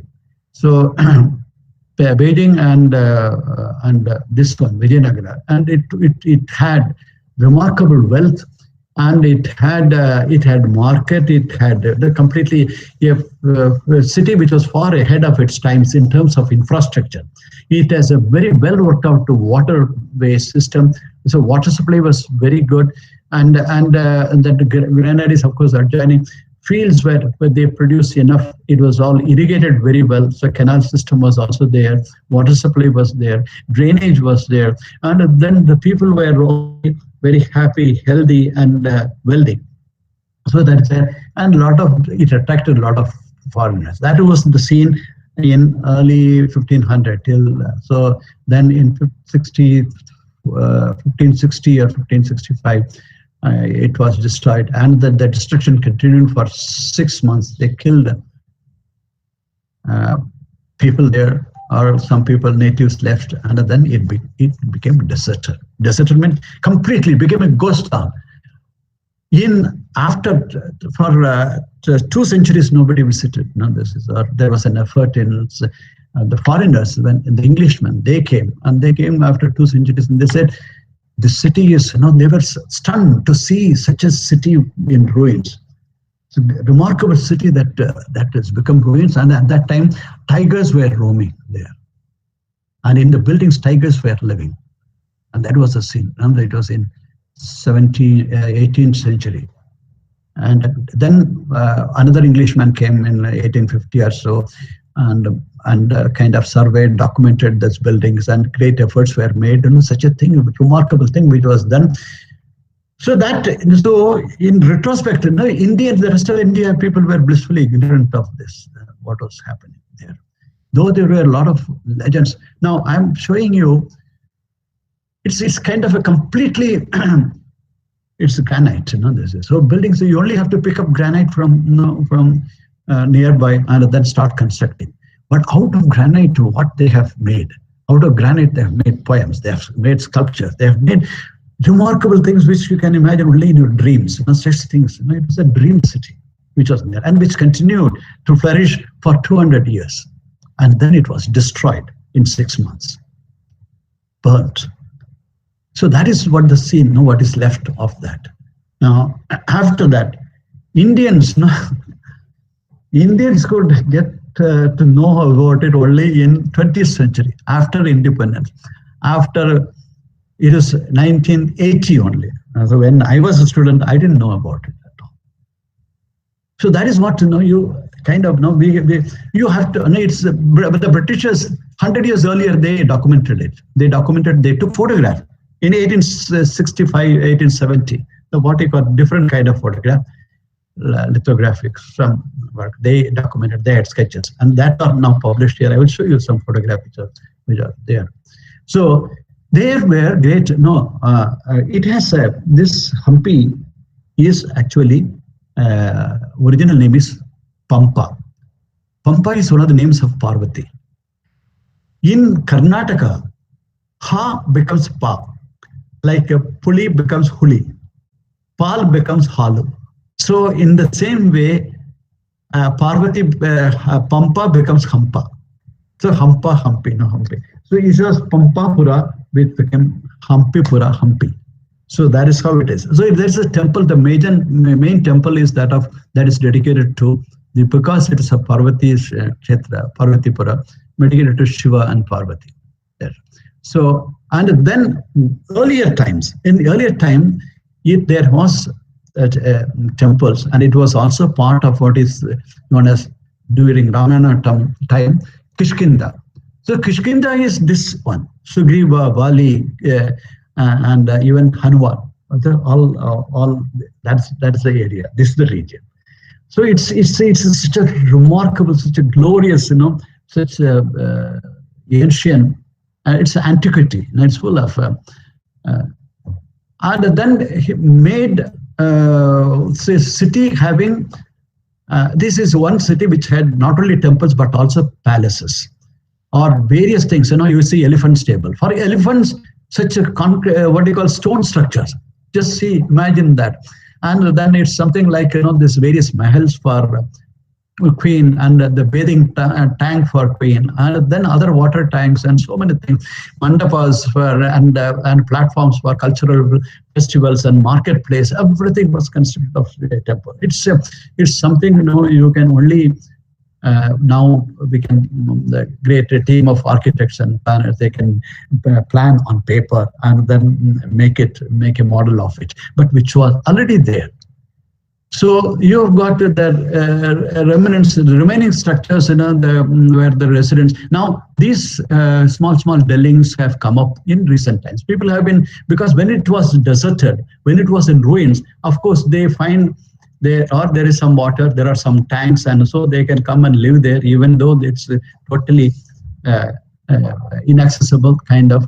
Now there are roads, and then there is a connectivity. The nearest town railway station is Hospet, which is a well-known town. Otherwise, you have to travel some close to 400 kilometers from Bangalore, or from Hubli, 130-40 kilometers. So that is what it is. And these sculptures have been, you can see that the mutilation of the sculptures, breaking of it, because stone is very difficult thing to burn. But they found when the Britishers came there, they found all stone, everything was fire marks nowhere there. It's very difficult. You can't destroy, you can't burn stone. So that's why they could not be there. Even they found it very difficult to even destroy. Thank God that at that time there was no firepower. Whatever they could destroy, they broke. So they broke everything. Idols were broken, and all these sculptures were broken. So, so that is what it's a sad story.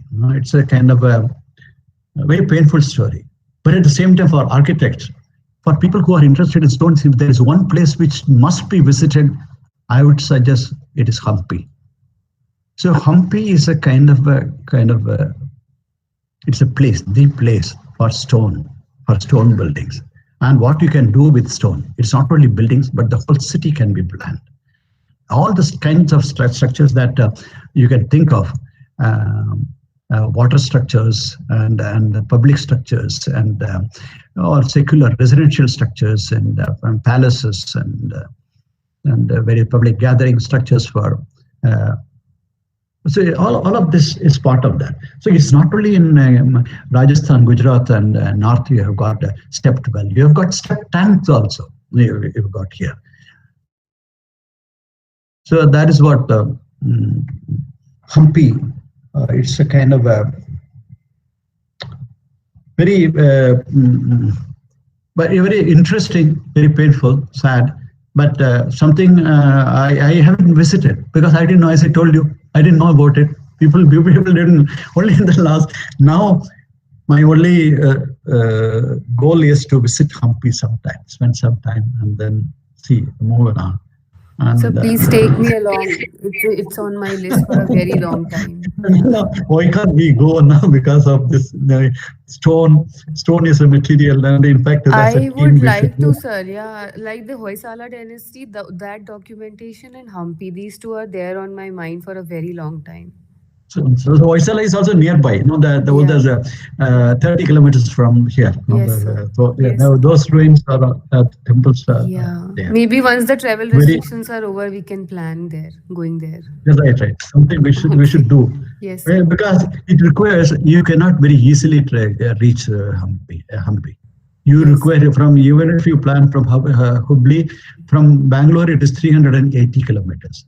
From Mm-hmm. Hubli it is 130 kilometers. You have to go by a van or something Right. like that. You need Right. your own transport. So Mm-hmm. that kind of it's not but at the same time, there are fortunately now lodges and other places to stay for it accommodates. A lot of tourists come, a lot of foreigners come. People have no, a lot of foreigners have clicked photographs and some of these shots are all from their photographs only. They have, but nobody is there to tell you about it So, because for Professor George Michel has recently written a book that I will try to procure on Hampi. okay. Yeah. Yeah. So people from a lot of us still stories, legends, and so small records from nearby places, and so that is there. You can put pieces together and then come up with it. And architecture students also go there, but it is spread over something like a 40 square kilometer area, 5 kilometer, 8 kilometer. No, that's that way. So it's difficult to document, do measure drawing. You can only do measure drawing of one complex and one site, building on one site. There are very many interesting structures of different kind. It's not just a temple. Now, as I see, the tank is there, elephant stable is there, lotus mahal is there. Something even marketplace is there. The shops are also of stone. So a street full of shops in stone. That's also there. So it's a very it's a complete town, a city, a capital city that too in stone, kind of. So that's it. So I'll finish today here. That's it. I have now. If maybe if there is some time, I have maybe another 15, 20, 30 minutes later. That's it. I have only, these are all, my thing is, I don't know it's more like a story. I want you to really understand and absorb the story and feel for stone temples and the kind of what all things are associated with temples. Thank you. Okay. Thank you, sir, for such an elaborate storytelling session and to weave in so many different aspects that have gone into temple making, which I wish was taught to me when I was a student of architecture bachelor's. So I believe there's a lot to draw from here, and I hope that we are able to pass it on to young architects and other people out there. Thank you so much for your time, sir, and such great information. Ma'am, would you like to add something before we conclude? Um, yes, I think I can't really say enough about what you have presented. It was a very very passionate session, I would say, and a culmination of several years of experience. It's really not easy to bring so much in one talk. In fact, the point that you were discussing, that we rarely discuss the spirituality part within an academic discourse, that is something which I personally relate to, because the case study that I showed yesterday also talked about spirituality and a founding belief system based on which the built form had evolved, including its design. So, how the backdrop narratives of belief system and spirituality, and through the medium of material like stone, enhances the making of the building, even the construction process, along with the other narratives that get highlighted through different elements with which the building is made of. So that was very interesting. In fact, your talk reminded me of one of the lectures from Professor Michel Denino, who had come from IIT Gandhinagar, and yeah, he was talking about the Indus Valley civilization, and he was talking about all these narratives and what are the stories that we never get to know about that civilization. So it was a very very elaborate session. In fact, now I'm really thinking that maybe one story could actually be about this spirituality in stone and focusing just South India. But how to, compress and bring it out in just 8-10 minutes is something that we will have to really think about. So, yeah, Mm. thank you very much for this session. Okay. Welcome. I enjoyed it equally. It was. I've been wanting. I thank you, Smriti. Now I'll tell you, because I couldn't have given this talk anywhere else. The undergraduate students in today's times will run away. After that, they don't want to hear anything. So it required a mature audience, those who have really studied architecture and gone out and then seen world and then realized what they missed and then what more to learn. Then only such people will be able to kind of grasp. But moreover, even for learned people, they hesitate. They hesitate in talking about spirituality are things which not considered not it is not academic. But when my quest has always been to connect things. You see some echo or something? You hear? I don't know.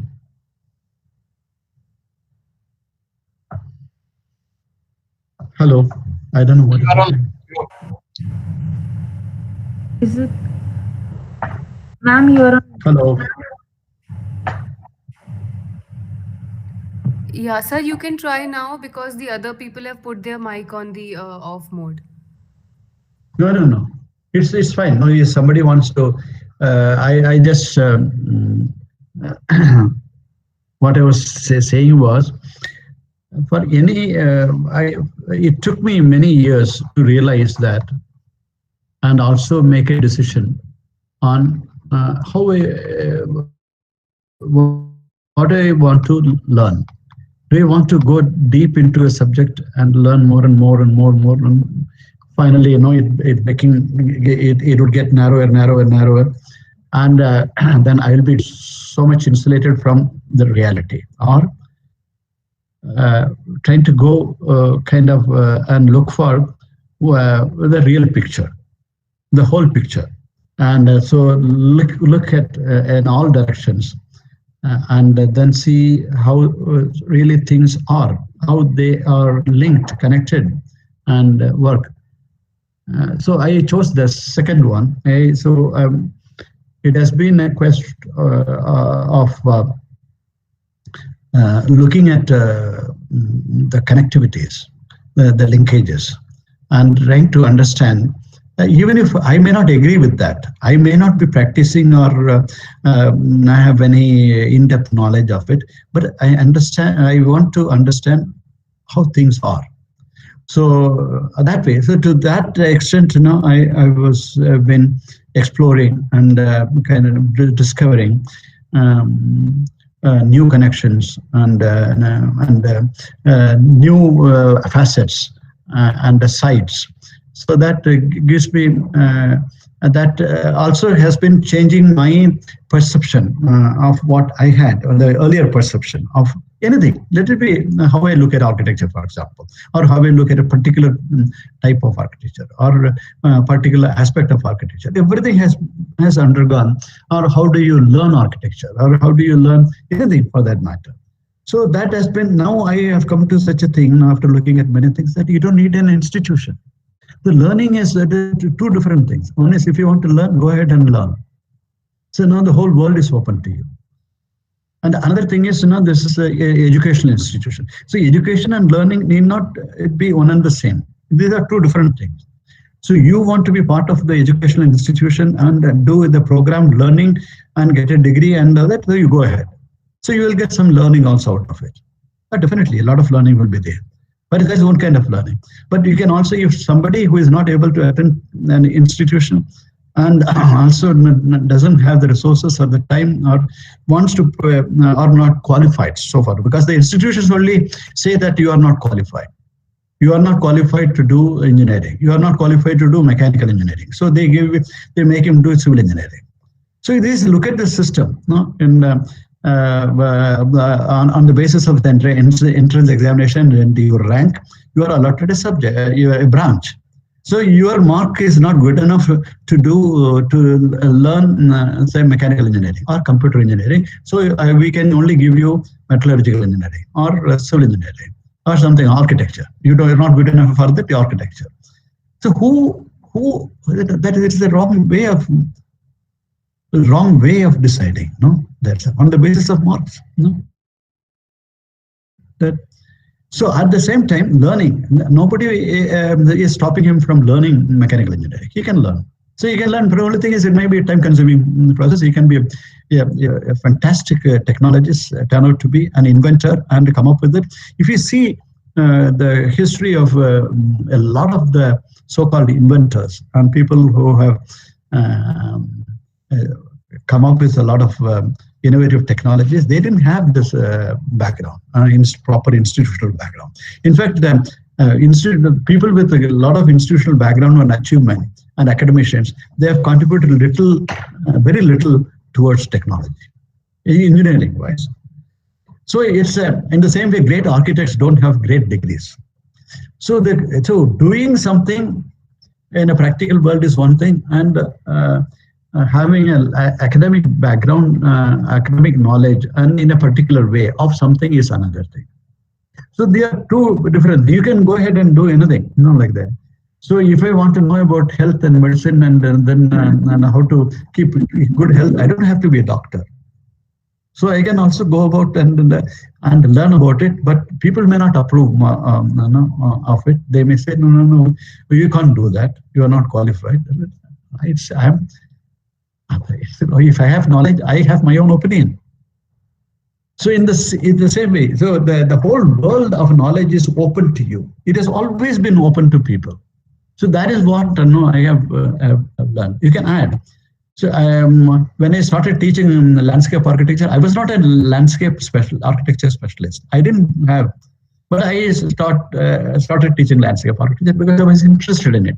So I learned about it. I learned from the gardeners. I learned from people who are not connected with architecture or landscape, but who are like there was one Professor Pant who was there, who was a great enthusiast. He did a lot of things, experimentation with plants and plant regeneration. I learned a lot of things from him. So you can start teaching. So you can become so the things that I teach now. I don't have any special background in that. Say energy, environment, ecology. I'm not any of this. I learned all by myself, all of this. And you can also become, if you call so-called expert. Others only say, no, you are an expert. But I have my own understanding of what it is. So it's quite possible. That is what I have learned. In that sense, when I start looking at architecture, which are so very well intricately connected to people's lives, because you always live in a building, in built environment. You work in a built environment. Wherever you go, you get entertained. You see, socialize. You market. You shop. You go everywhere you go. You're in some kind of a man-made built environment, which is the domain of architect. Like that. But it is beyond this nut and bolt. It is beyond. It's not just the technology. It's not just this subject, that subject, addition of these subjects, and the knowledge you get out of these subjects, learning these subjects, that makes you architect. There are so many more practical aspects which are connected with this built environment, which are part of this architecture, which unfortunately as an architecture student you're not taught. Even academicians, they think that it's not kind of a tangible to deal with in the classroom in a curriculum. But there has to be, but these are all the things. That is why we end up having a lot of buildings, good buildings, done not by architects, but what you call people's buildings done by people. That is why, this is there was a Belgium embassy which was done by Satish Gujarat. He is not an architect. The architects raised hue and cry. They said, how can he design a building? Oh, why can't he design a building? So he has then ultimately, I read about this building. They said it's one of the best embassy buildings he visited in India. So it could be, anybody can design. So in the same way,